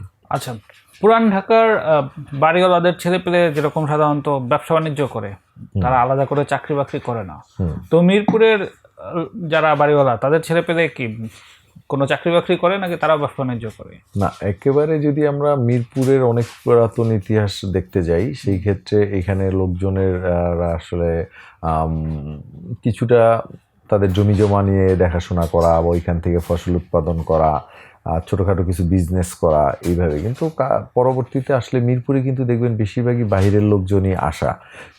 আমাদের 71-এর পরেই মূলত লোকজন বিভিন্ন দিক থেকে আসা শুরু করে, এবং চাকরিজীবী লোকজন যারা ছিল, যেমন আমার বাবাও ছিলেন চাকরিজীবী, এয়ারফোর্সের ছিলেন আব্বা। তো ওই হিসাবে আমরা চাকরিটাকেই প্রাথমিকভাবে মাথায় নিছি। পরবর্তীতে আমি জব মার্কেট থেকে বিজনেসে চলে আসছি। তো অনুরূপভাবে দেখা গেল আমাদের যে মানে আমার বন্ধু বা আমাদের যে বাবারা যা আছেন বা ছিলেন, তারা বেশিরভাগই চাকরিজীবী ছিলেন। তো তাদের একটা প্যাটার্নই ছিল যে আমার ছেলে পেলে লেখাপড়া করতেছে, ওরা চাকরি করবে, আর যারা একটু কম লেখাপড়া করে বা লেখাপড়া করে না তারাই হয়তো বা ব্যবসা বাণিজ্য করবে। এটা একটা ট্রেন্ড ছিল এক সময়। বাট এখন কিন্তু দেখেন যে পড়াশোনা করে কিন্তু বিজনেসে আসতেছে লোকজন, এরকম আর কি ব্যাপারটা। আচ্ছা, ঢাকার যদি এন্ট্রি পয়েন্ট ধরি, তাহলে মিরপুরের মতো ওই দিকে আবার এন্ট্রি পয়েন্ট হইতে পারে যাত্রাবাড়ি, সায়দাবাদ বা এইদিকে উত্তরা। হ্যাঁ, সদরঘাটকে আপনি ধরতে পারেন। হ্যাঁ, সদরঘাটও ধরতে পারেন। হ্যাঁ। তো এখন যদি আমরা রেফারেন্স হিসেবে ধরি উত্তরা এবং যাত্রাবাড়ি, এদের সাপেক্ষে যদি মিরপুরকে ধরি, তো আপনি তো এই জায়গাগুলোতেও গেছেন। জি। তো এখন কি মনে হয়, মানে 2025 সালের এই কোয়েশনে এসে এগুলোও খুব ঘনবসতিপূর্ণ এলাকা, জি। উত্তরা বা যাত্রাবাড়ি আসলে মিরপুরের চাইতে কোথায় আগানো বা কিভাবে প্রভাবিত করছে? উত্তরা কিন্তু মূলত একটা ডিপ্লোম্যাটিক জোন হিসেবে উত্তরার আবির্ভাব হয়। উত্তরা এলাকাটা অনেক আগেই ছিল, বাট যখন সেক্টরগুলো হয় তখন কিন্তু এই যে ডিএইচএস এর মতো বাসাবাড়িগুলো উত্তরা হইতে থাকে। এবং আমি মনে করি কিছুটা যারা একটু ফিনান্সিয়ালি সাউন্ড, তারা আস্তে আস্তে উত্তরার দিকে বাড়িঘর করে, এইভাবে করে কিন্তু উত্তরাটা আসে। তো ওই যে আপনার গাজীপুর থেকে যে রাস্তাটা আসছে, হ্যাঁ, এটা হলো ঢাকা শহরে ঢোকার একটা রাস্তা। তো উত্তরা কিন্তু মানে একটু পশ মিরপুরের তুলনায়। বাট এখন কিন্তু মিরপুর যদি এভারেজে হিসাব করা হয়, মিরপুরে কোনো দিক দিয়ে কোনো কিছুর কমতি নেই। আর যাত্রাবাড়ি এলাকাটা আমি সবসময় দেখছি কিছুটা মিল ফ্যাক্টরি, কলকারখানা, ডোবা, নদী নালা। যেমন আমার খালার বাসা আদমজিতে, ওইখানে ছিলেন ওনারা, আমার খালু ওই সরকারি চাকরি করতেন। অনেক দিন পর পর বেড়াতে যেতাম, তখন আমি দেখতাম যে দুই পাশে শুধু পানি আর পানি। যাত্রাবাড়ি নামে একটা এলাকা আছে যেখান দিয়ে হয়তো বা কিছুটা মানে গাড়িগুলো, ওইখানে একটা স্টপেজ ছিল, ওইখান থেকে চেঞ্জ হয়ে লোকজন আবার আপনার ইয়ের দিকে যেত আর কি, ফতুল্লার দিকে। তো এই হিসাবে যাত্রাবাড়িকে আমি অলওয়েজই একটা ডোবা, নদী নালা, খালবিল হিসাবেই আর কি দেখতাম। বাট উত্তরা ডিপ্লোম্যাটিক জোন, আর মিরপুর তো এখন খুবই মানে একটা রিচ এলাকা বলতে পারেন। আচ্ছা, মিরপুরেও তো অনেকগুলো গার্মেন্টস আছে, মানে আমি পল্লবীতে কিছু গার্মেন্টস দেখছি, বা 11 নম্বর ওইদিকে মনে হয় কিছু গার্মেন্টস আছে। তো এই গার্মেন্টসে তো প্রায়ই দেখা যায় বিভিন্ন ধরনের স্ট্রাইক ট্রাইক হয়, যেটার কারণে রাস্তাঘাটও প্রায়ই দেখা যায় মাঝে মধ্যে বন্ধ করে দেয়। তো মিরপুরের মধ্যে এরকম একটা আবাসিক এলাকায় এরকম গার্মেন্টস থাকা, এটা আসলে আপনার কাছে কি মনে হয়, মানে এটা পলিসিগত ঠিক এখন না? এটা কিন্তু ভাইয়া আসলে এখানে ওই যে মানে গার্মেন্টসের ওয়ার্কারগুলো অ্যাভেলেবেল পাওয়া যেত মিরপুরে, যে বললে ভাড়ার যে বিষয়টা আসছিল, মানে গার্মেন্টসের একটা শ্রেণী এখানে কিন্তু এই ভাড়ার একটা বড় অংশ তারা দখল করে রাখতো, তাদের মাধ্যমেই ভাড়াটা হইতো। তারা কিন্তু বিভিন্ন ডিস্ট্রিক্ট থেকে আসছে, মিরপুরে। তো আর গার্মেন্টসগুলো এই কারণেই গড়ে উঠছে, পরে গভর্নমেন্টের পলিসির কারণে আস্তে আস্তে কিন্তু গার্মেন্টসগুলা ঢাকার অদূরে নিয়ে গেল, ইপিজেড হইলো এদিকে গাজীপুরের দিকে। হ্যাঁ, এখন কিন্তু মিরপুরে খুব বেশি একটা গার্মেন্টস নাই, আপনার হাতে গোনা হয়তো বা বলতে পারবেন 4-5টা গার্মেন্টস থাকতে পারে। এখন কিন্তু গার্মেন্টস নাই মিরপুরে। আচ্ছা, তো এখন যদি মানে আপনার করার চেষ্টা করি, মানে কি বলে, এই মিরপুরের একজন মানে স্থায়ী সদস্য হিসেবে যদি অ্যানালাইসিস করার চেষ্টা করি, তাহলে আপনার হয়তোবা কোনো একটা রেস্টুরেন্ট ব্যবসায় দেওয়ার কথা উচিত ছিল, মানে কথা ছিল, অথবা জামা কাপড়ের দোকান দেওয়ার কথা ছিল। সেটা না করে আপনি যে এই যে এরকম একটা ট্রেডিং টাইম বিজনেসে গেলেন, মানে এইটার পেছনে আসলে কারণটা কি? এটার পেছনে কারণটা হলো কি, আসলে আমাদের দেশে বিজনেসগুলো আসে কিভাবে, যে একজনের হাত ধরে আসে। তো আমার বাবাও কিন্তু রিটায়ারমেন্টের পরে, আপনি যেটা বললেন পোশাক, আমাদেরও কিন্তু গার্মেন্টস আইটেমের বিজনেস ছিল, মানে রিটেল করতাম আমরা। আমি যখন ক্লাস 7-এ পড়ি তখন থেকে আমি চকবাজারের সাথে কানেক্ট আর কি। আমার বাবা রিটায়ারমেন্টের পরে মিরপুর 1 নম্বর একটা আমাদের ছোট দোকান ছিল, ওইখানে আমরা আমাদের ফ্যামিলির যে আয়টা ওইখান থেকে আসতো, আব্বার পেনশন ছিল কিছু, এইভাবে করে কিন্তু আমরা মানে আগাইতে থাকলাম। কিন্তু একটা পর্যায়ে দেখা গেলো আমি জবে চলে গেলাম, বাংলাদেশে একটা রিউনান কোম্পানিতে আমি ছিলাম। তো ওইখান থেকেই মূলত আমার এই বিদ্যুতের লাইনে বা ইলেকট্রিক্যাল সেক্টরের বিষয়গুলো আসতে থাকে, এবং এক পর্যায়ে আমি এই জবে থেকে পরে বিজনেসে চলে আসি। আর আব্বা যেহেতু একটা পর্যায়ে ওই বিজনেসটা আর করে না, তখন আমরা আর ওই বিজনেসে থাকি না। কিন্তু ওই ইলেকট্রিক্যালের বিজনেসটাই আমার মাথার মধ্যে মানে ব্যাপকভাবেই ঢুকানো হয় যে এটা একটা ভালো ফিউচার আছে। এইভাবেই আর কি আমি এই লাইনে চলে আসছি। ওকে, আপনি তো শুরুতে যেটা বলতেছিলাম, আপনি গান রেকর্ড করেন এবং আপনি একটা গান করছিলেন, তো সেই গানের পরে আর কোনো হলো না, কোনো ফলো আপ তো পাইলাম না, এর কারণ কি? না, ফলো আপ বলতে আসলে আমি তো ওইরকম কোনো মানে প্রফেশনালি গান করি নাই, শখের বসে আমি গান করেছি। তো আমি একটা গানই এখানে করেছি, সেটা হলো যত পারো দিয়ে যাও যন্ত্রণা। আমার ইউটিউবে আমি গানটা আপলোড দিয়েছি, বাট গানের এটা মানে মাস্টার কপিটা আমি দিতে পারি না। আমি রেকর্ডিংয়ের সময় যতটুকু আসছে, এটা একটা মানে আনফর্চুনেট হয়ে গেছে যে যাদের স্টুডিওতে আমি কাজটা করেছিলাম তারা জিনিসটা গুছাইতে পারে নাই আর কি, তাদের স্টুডিওটা দীর্ঘ সময়ে বন্ধ ছিল। তো এখন আবার তারা এটা শুরু করছে, হয়তো বা সামনের দিকে আমি করব। তো আমার ইচ্ছা আছে যে আমি অন্তত বছরে 1-2টা গান করবো আর কি। সেটাও তো যখন দেখা, সেটা মনে হয় 2-3 বছর আগের কথা। হ্যাঁ, 2-3 বছর আগের গানটাই তো, ওই গানটাই আমার প্রথম গান। তা আমার একটা ইচ্ছা ছিল যে গানটা যেহেতু আমার একটা পছন্দের গান, গানটাকে আমি ভালোভাবে রিলিজ দিয়ে দেন আমি অন্য গানে আগাই। এরপরে বিজনেস নিয়ে একটু ব্যস্ত হয়ে গেছি, এই সমস্ত কারণে মানে রেগুলার শিল্পীরা যেভাবে গানটা নিয়ে ভাবে, আমার ভাবনাটা আসলে ওই লেবে না। গানটা হলো আমার একটা শখের বিষয়, এবং এটা আমি যতটুকু সময়ে সম্ভব আমি এটার সাথে থাকতে চাই আর কি। আপনার গানটা আমি শুনছি, ওই গানটা মোস্টলি আসিফ আকবর বা যদি বলি রবি চৌধুরী, ওই ঘরানার গান। মানে আপনি কি ওনাদের গান বেশি শুনতেন নাকি ঠিক কি কারণে? মূলত আমি একটু মানে বিরহ বা স্যাড টাইপের গান। হাসান চৌধুরী নামে একজন সিঙ্গার ছিলেন। হ্যাঁ, মূলত আসিফ ভাই তো খুবই উঁচু মানের শিল্পী, আরও যার কথা বলেন এসডি রুবেল বা মনির চৌধুরী। তা আমার কাছে একটু স্যাড গানগুলো ভাল লাগে, যে বিচ্ছেদের গানগুলা। যে আমার গানের একটা ইয়ে ছিল যে যত পারো দিয়ে যাও যন্ত্রণা, তবু করে যাব আমি যে ক্ষমা। মানে আসলে মানে আমি যন্ত্রণাটা দেওয়ার পরেও আমি ক্ষমা করতে চাই। তার মানে একটা স্যাড গান, আসলে বিরহের গান বলতে পারেন। এই গানগুলো আমার ভালো লাগে। হ্যাঁ, সেটা তো মানে আপনার লিরিক তো আমি মনে আছে বা লিরিক বললাম, বাট আমি বলতেছিলাম যে এই যে জনরাটা, এই সেক্ষেত্রে আপনাদের ইয়াং এজে তো বাংলাদেশে রক গান খুব জনপ্রিয় ছিল, এলআরবি বা জেমস, মাকসুদ, মাইলস, প্রত্যেকে খুবই জনপ্রিয় ছিল। তো সেক্ষেত্রে এবং এরা মূলত ইয়েতেই বেশি, মানে ঢাকা শহরেই জনপ্রিয় বেশি ছিল। জি। তো আপনার বয়সী যারা, তারা তো সাধারণত রক গানকেই ওই সময় বেশি পছন্দ করতো, কিন্তু আপনি দেখা গেলো যে এই জনরাটার প্রতি আগ্রহী। তো এই জন্য জানতে চাচ্ছিলাম যে আপনারা কি রক গান ওই বয়সে? না, রক গান মানে অ্যাট্রাকশন করে না, এই বিষয়টা ওইরকম না।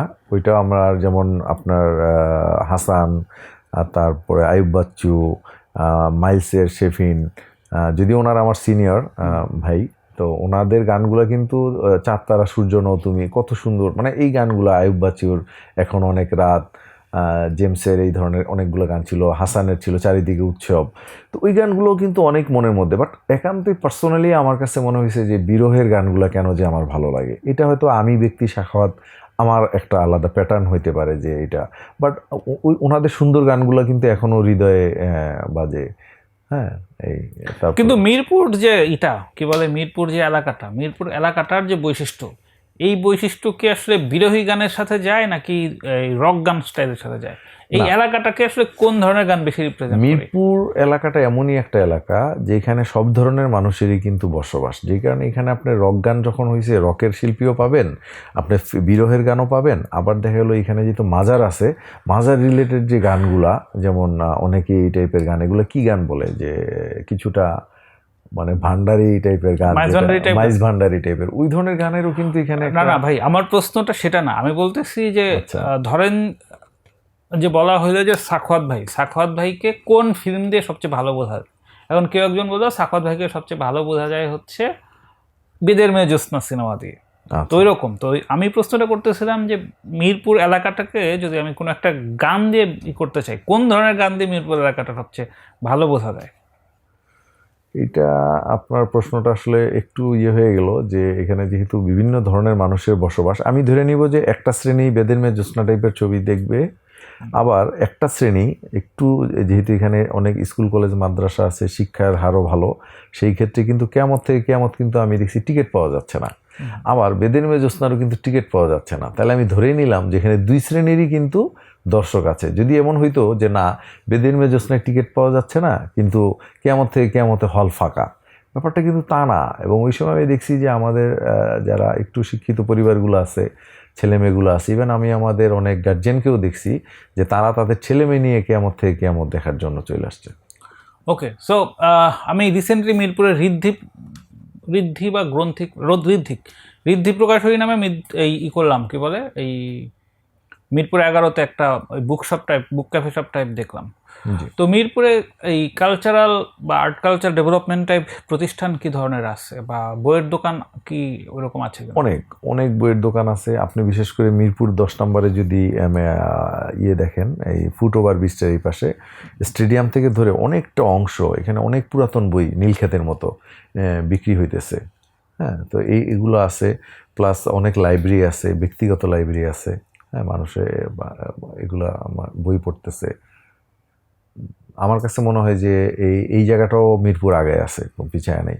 এবং বিভিন্ন নাট্য সংগঠন আছে, যেমন সংলাপ ছিল আমাদেরই পরিচিত এক বড় ভাই, উনি করছে সংলাপ, ওনারা থিয়েটার করতো, সেন্ট্রালে নাটক মঞ্চস্থ করছে আর কি। গাবতলী গরুর হাট যেরকম বেশ বিখ্যাত, মানে দেশে সবাই গাবতলী গরুর হাটের নাম জানে, তো মিরপুরে কি ওরকম কোনো গরুর পশুর হাট বা এরকম হয় নাকি ওইটা ওই গাবতলী হাট দিয়ে কাভার হয়ে যায়? না, এখন কিন্তু অনেকগুলো, যেমন ইস্টার্ন হাউজিং, মিরপুরে আরেকটা ডেভেলপ এলাকা হচ্ছে ইস্টার্ন হাউজিংয়ে কিন্তু এখন গরুর হাট বসতেছে।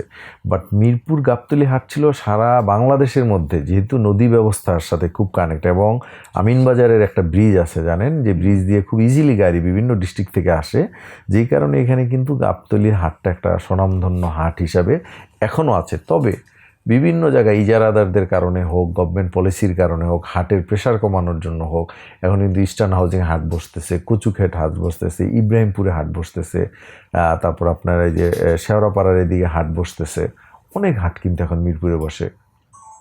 ওকে, ধানমন্ডি বা গুলশানের মতো কি বা বনানীর মতো কি মিরপুরের ক্যারেক্টার হওয়া কখনো সম্ভব, নাকি জনসংখ্যা আসলে এত বেশি হয়ে গেছে ওইরকম ক্যারেক্টার হলে মিরপুর ক্যারেক্টারে হারায় ফেলবে? না, মিরপুর একটা আলাদা বৈশিষ্ট্য, এখানে বিভিন্ন ধরনের মানুষের বসবাস এবং এখানের স্ট্রাকচারটাই ডিফারেন্ট। তো এইখানে আমার মনে হয় যে বনানীর ধাঁচটাই একরকম, ওইখানের হিসাবটা একটু ডিফারেন্ট, ওইখানের মানুষগুলার ইয়েগুলাই আলাদা, চলাফেরা বা তাদের লাইফস্টাইল। বাট মিরপুরে এখনও ধরেন কিছুটা গ্রাম্য পরিবেশও আপনি পাচ্ছেন, নদী নালা খালবিল আছে, আবার দেখা গেল যে এখানে খুব ভালো মানের ওই জিঞ্জিয়ান টাইপের রেস্টুরেন্টও আছে, যেটা ধানমন্ডিতে অবস্থিত। এইখানে আপনার চিকিৎসা ব্যবস্থা অনেক উন্নত হয়ে গেছে। ধানমন্ডিতে যে ল্যাবেড আছে, মিরপুরও ল্যাবেড চলে আসছে, ইবনে সিনা চলে আসছে, হ্যাঁ, মেডিনেট আছে, এগুলো চলে আসছে। বাট লাইফস্টাইলের কথা যদি বলেন, যেহেতু এখানে বিভিন্ন শ্রেণীর মানুষ এখানে জড়াই গেছে এবং তাদের বংশধরগুলো মানুষের কিন্তু ফ্যামিলির একটা বিষয় থেকে যায়, তো এই হিসাব করলে আমি মনে করি যে মিরপুরটা ধানমন্ডি বা বনানী এগুলা আর থেকে একটু আলাদাই থাকবে সবসময়।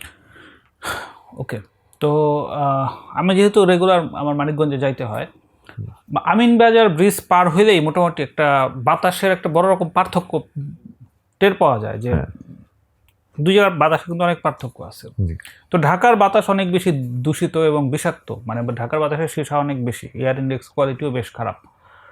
তো আপনার কি মনে হয়, মানে মিরপুর এলাকা বাতাস কি, যদি এখন আমরা ঈদকে সেন্ট্রাল ফার্ম গেট বা মতিঝিলের বাতাসের কোয়ালিটি ছিল, মিরপুর এলাকার বাতাস কি একটু আলাদা, নাকি ওখানের বাতাসও একরকম দূষিত? না না, অবশ্যই আলাদা। কারণ আপনি এখানে দেখবেন যে যেহেতু পাশে নদী আছে এবং এখানে আমাদের ন্যাশনাল বোটানিক্যাল গার্ডেন, এখানে মানে আমার মনে হয় লক্ষাধিকের বেশি গাছ হবে। ইভেন চিড়িয়াখানায়ও কিন্তু অনেক গাছ। তারপরে আমি যে কেন্দ্রীয় মুরগি খামার বললাম, ওইখানেও অনেক গাছ। তো এই যে নদী নালা থাকার কারণে, পুকুর থাকার কারণে, গাছপালা থাকার কারণে মিরপুরের এয়ার অবশ্যই আমি মনে করি অন্যান্য ঢাকা শহরের অন্যান্য এয়ারের থেকে অনেক বেশি বিশুদ্ধ। ওকে, আমরা যদি গুলশান, বনানী, ধানমন্ডি বা ডিওএইচএসের বাসাগুলো দেখি, সেই সমস্ত বাসায় দেখা যায় যে প্রচুর নিঃসঙ্গ বৃদ্ধ বসবাস করে, অথবা দেখা যাচ্ছে বাসাগুলো মাসের পর মাস ফাঁকা থাকে, তারা হচ্ছে বিদেশে থাকে। তো মিরপুরের লোকজনের আসলে এরকম বিদেশ থাকার হার কীরকম? না, এখানে বিদেশে থাকার হার তেমন একটা না। এখানে বেশিরভাগই আমি দেখতেছি যে, মানে আপনি যেটা বললেন, আমার চোখে পড়ে না যে কোনো সন্তান বাইরে আছে, বাবা মা এখানে একা থাকতেছে। ফ্যামিলি কানেক্টেড, খুব বড় ফ্যামিলিও থাকে অনেক সময়। কোনো না কোনোভাবেই কোনো না কোনো ছেলে মেয়ের সাথেই বাবা মারা থাকতেছে। বাট বৃদ্ধ বাবা মা দেশে পড়ে আছে, বা তাদের দেখার লোক নাই। হ্যাঁ, আর এইখানের কমিউনিটি খুব কানেক্টেড। মানে আপনার ধরেন অনেক সময় শোনা যায় যে কিছু এলাকায় কেউ মারা গেলে হয়তো পাশের ফ্ল্যাটেও জানে না। বাট এখানে এই বিষয়গুলো নাই। মিরপুরে দেখা গেলো কেউ একটা মারা গেলে এখানে সবাই আসে, একসাথে সময় দেয়, জানাজা পড়ে কবরস্থানে যায়। এবং আপনাদের আরেকটা জিনিস যেটা মানে কি বলবো, এটা আমি অপরাধ হিসেবেই নিব কিনা, যে আমাদের মিরপুরে কিন্তু বুদ্ধিজীবী শহীদ মিনার, যেটা এটা কবরস্থান আছে। এবং আমার বাবাও ওই বুদ্ধিজীবী শহীদ মিনারেই ওনাকে কবরস্থ করা হয়েছে। আমি প্রায় এভরি ফ্রাইডেতে আমি আমার বাবার কবর জিয়ারত করতে যাই, যদি আমি ঢাকায় থাকি আর কি, অ্যাভেলেবেল। এবং এখানে আমাদের বুদ্ধিজীবী শহীদ মিনার হিসাবে যে জায়গাটাকে দেয়া হয়েছে বুদ্ধিজীবীদের জন্য, এটাও কিন্তু মিরপুরে অবস্থিত। এবং প্রতি 14ই ডিসেম্বরে এখানে ওনাদেরকে সম্মান জানানো হয় আর কি। আপনি আলাপ যে জায়গা থেকে শুরু করছিলেন, ওখানেই মোটামুটি আবার করে শেষ করতে চাই। সেটা হলো যে, এই আপনি চিড়িয়াখানার কথা এত বলেন, মানে আপনার চিড়িয়াখানার প্রতি এত ফ্যাসিনেশনের কারণটা কি? ফ্যাসিনেশনের কারণ বলতে কি, মানে আসলে প্রাণী, যেটা জীবজন্তু, নিরীহ প্রাণী যারা আছে, তাদের দেখতে খুব ভাল লাগে। তাদের সান্নিধ্যটাও মনে হয় যে খুব এনজয়েবল। যেমন বিভিন্ন ধরনের পাখি, অজস্র নাম জানা না জানা পাখি, বক, তারপর হরিণের একটা সৌন্দর্য, বানরের দুষ্টুমি, তারপরে গন্ডার, বিভিন্ন প্রাণীগুলার কাছে গেলে মানে মনটা ভালো লাগে। তা আমি মনে করি কি, যে যারা হয়তো বা এই শহুরে জীবনে অত্যন্ত ক্লান্ত, ব্যস্ত থাকে, তাদের জন্য একটু অবসর, সুন্দর সময় কাটানোর জন্য চিড়িয়াখানা ইজ দ্য বেস্ট প্লেস। হ্যাঁ, তো মানে প্রাণীর দেখবেন ইদানিংকালে অনেকে কিন্তু প্রাণী পালতেছে, হ্যাঁ, বাসা বাড়িতে পালে। তো চিড়িয়াখানা এমন একটা জায়গা, এখানে তো এত প্রাণী তো আর বাসা বাড়িতে পালা সম্ভব না। তো অল্প সময়ের জন্য হলেও আপনি এসে নিজেকে এই প্রাণীদের কাছাকাছি রেখে হয়তোবা কিছুটা আনন্দ উপভোগ করতে পারেন, বা আপনার কিছুটা বিষণ্ণতা দূর হইতে পারে। এই জন্য আমি চাই যে আমার একটা সুখী বাংলাদেশের মানুষরা যাতে আনন্দ পায়। আর আমার যেহেতু একটু সুযোগ আছে, আমি চিড়িয়াখানার পাশেই আমার বাসা, এই জন্য আমি আসলে চিড়িয়াখানা আমারও ভালো লাগে, এবং আমি আমার আপনজনদেরকে বলি আসার জন্য। আপনার জন্ম যদি মিরপুরে না হয় যাত্রাবাড়িতে হইতো, তাহলে আপনার এখনকার পার্সোনালিটি আসলে কতটা আলাদা হতো বলে মনে হয়? মানে মিরপুর আপনার পার্সোনালিটি তৈরিতে কিভাবে কন্ট্রিবিউট করছে? মিরপুরে পার্সোনালিটি তৈরি বলতে কি, আমি মনে করি যে এখানে ফ্যামিলির একটা বিষয় আছে। আমার আব্বা অত্যন্ত একজন সৎ মানুষ ছিলেন, উনি এয়ারফোর্সে জব করতেন। তো আমার বাবা আমাকে অনেক কিছু শিক্ষা দিছে। তা আমার কেন যে মনে হয় যে হয়তো আমি যাত্রাবাড়িতে থাকলেও কিছু পরিবর্তন তো আসতোই এলাকা ভিত্তিক কারণে, বাট আমার বাবা তো আমাকে যে লার্নিংগুলো মিরপুরে দিছে, এটা হয়তো যাত্রাবাড়িতেও দিত। আর মিরপুর পরিবেশগত কারণে অনেক ধরনের প্রবলেম আমরা ফেস করছি মিরপুরে, তারপরে তো আমরা অ্যাটলিস্ট মানে চেষ্টা করছি যাতে সমাজে সবার সাথে মিলেমিশে থাকতে পারি। ওকে, তো ঠিক আছে স্বাগত ভাই, আপনার মাধ্যমে মিরপুর বিষয়ে অনেক বিষয় জানা গেল। হয়তোবা আমি চেষ্টা করছি, আমি জানি না মিরপুর অনেক বড় জায়গা, বা আপনি হয়তোবা গুণী মানুষ আরো ভিতরে ঢুকলে বা বই পুস্তকে আরো বেশি জানতে পারবেন, বাট এজ এ মিরপুরের না পিপল মানে হিসেবে আমার এটা মিরপুর বিষয় কোনো এনসাইক্লোপিডিয়া না, আমি জাস্ট আচ্ছা। একজন মিরপুরে জন্ম বেড়ে ওঠা এবং হয়তো এখানেই মারা যাওয়া একজন মানুষের জি চোখে জি জি, মিরপুরটা কিরকম এটা হ্যাঁ জাস্ট এক্সপ্লোর করার চেষ্টা করছি। অবশ্যই আমি এটা মিরপুরের মানে ভালো লাগে যদি আমার। মিরপুর বিষয় কোনো এনসাইক্লোপিডিয়া বানানোর প্ল্যান থাকতো তাহলে তো ইয়েস ইয়েস, মানে আমি বললাম এই জন্য যে আমার মতো ক্ষুদ্র মানুষরা মিরপুর নিয়ে কথা বলে কোনো কিছু গুরুত্বপূর্ণ বাদ পড়ে গেল কিনা, এই জন্য না আর কি এটা কোনো বলা। এনসাইক্লোপিডিয়া না, সমস্যা অনেক নেই। ধন্যবাদ। তো ঠিক আছে ভাই, আপনি ইয়ে করছেন। পানি খান, আমি আলাপ জি। শেষ করি। জি ওকে, জি আসসালামু আলাইকুম। বাবুলের সাথে আসলে আর অনেক অনেক মানুষ আমার প্রয়োজন যাদের সাথে কোনো না কোনো বিষয়ে গল্প করা যেতে পারে। তো বাবুল রশিদকে আমি জিনিসটা কিভাবে দেখি যে টু লিসেন দ্য আনলিসেন্ড, মানে যে কথাগুলো শোনা দরকার কিন্তু শোনা হচ্ছে না, ওই কথাগুলোই আমি মূলত শুনতে চাই এবং নানা ধরনের বিষয় বুঝতে চাই। তো এই জন্য বাবুল রশিদে আরও গেস্ট আসুক, এটা আমি চাই, কিন্তু দুর্ভাগ্যবশত হয়তো অত গেস্ট আমি এখনও পাচ্ছি না, বা পাচ্ছি না সেটাও বলা যায় না, কারণ 100 পর্বের বেশি তো পার হয়েই গেল।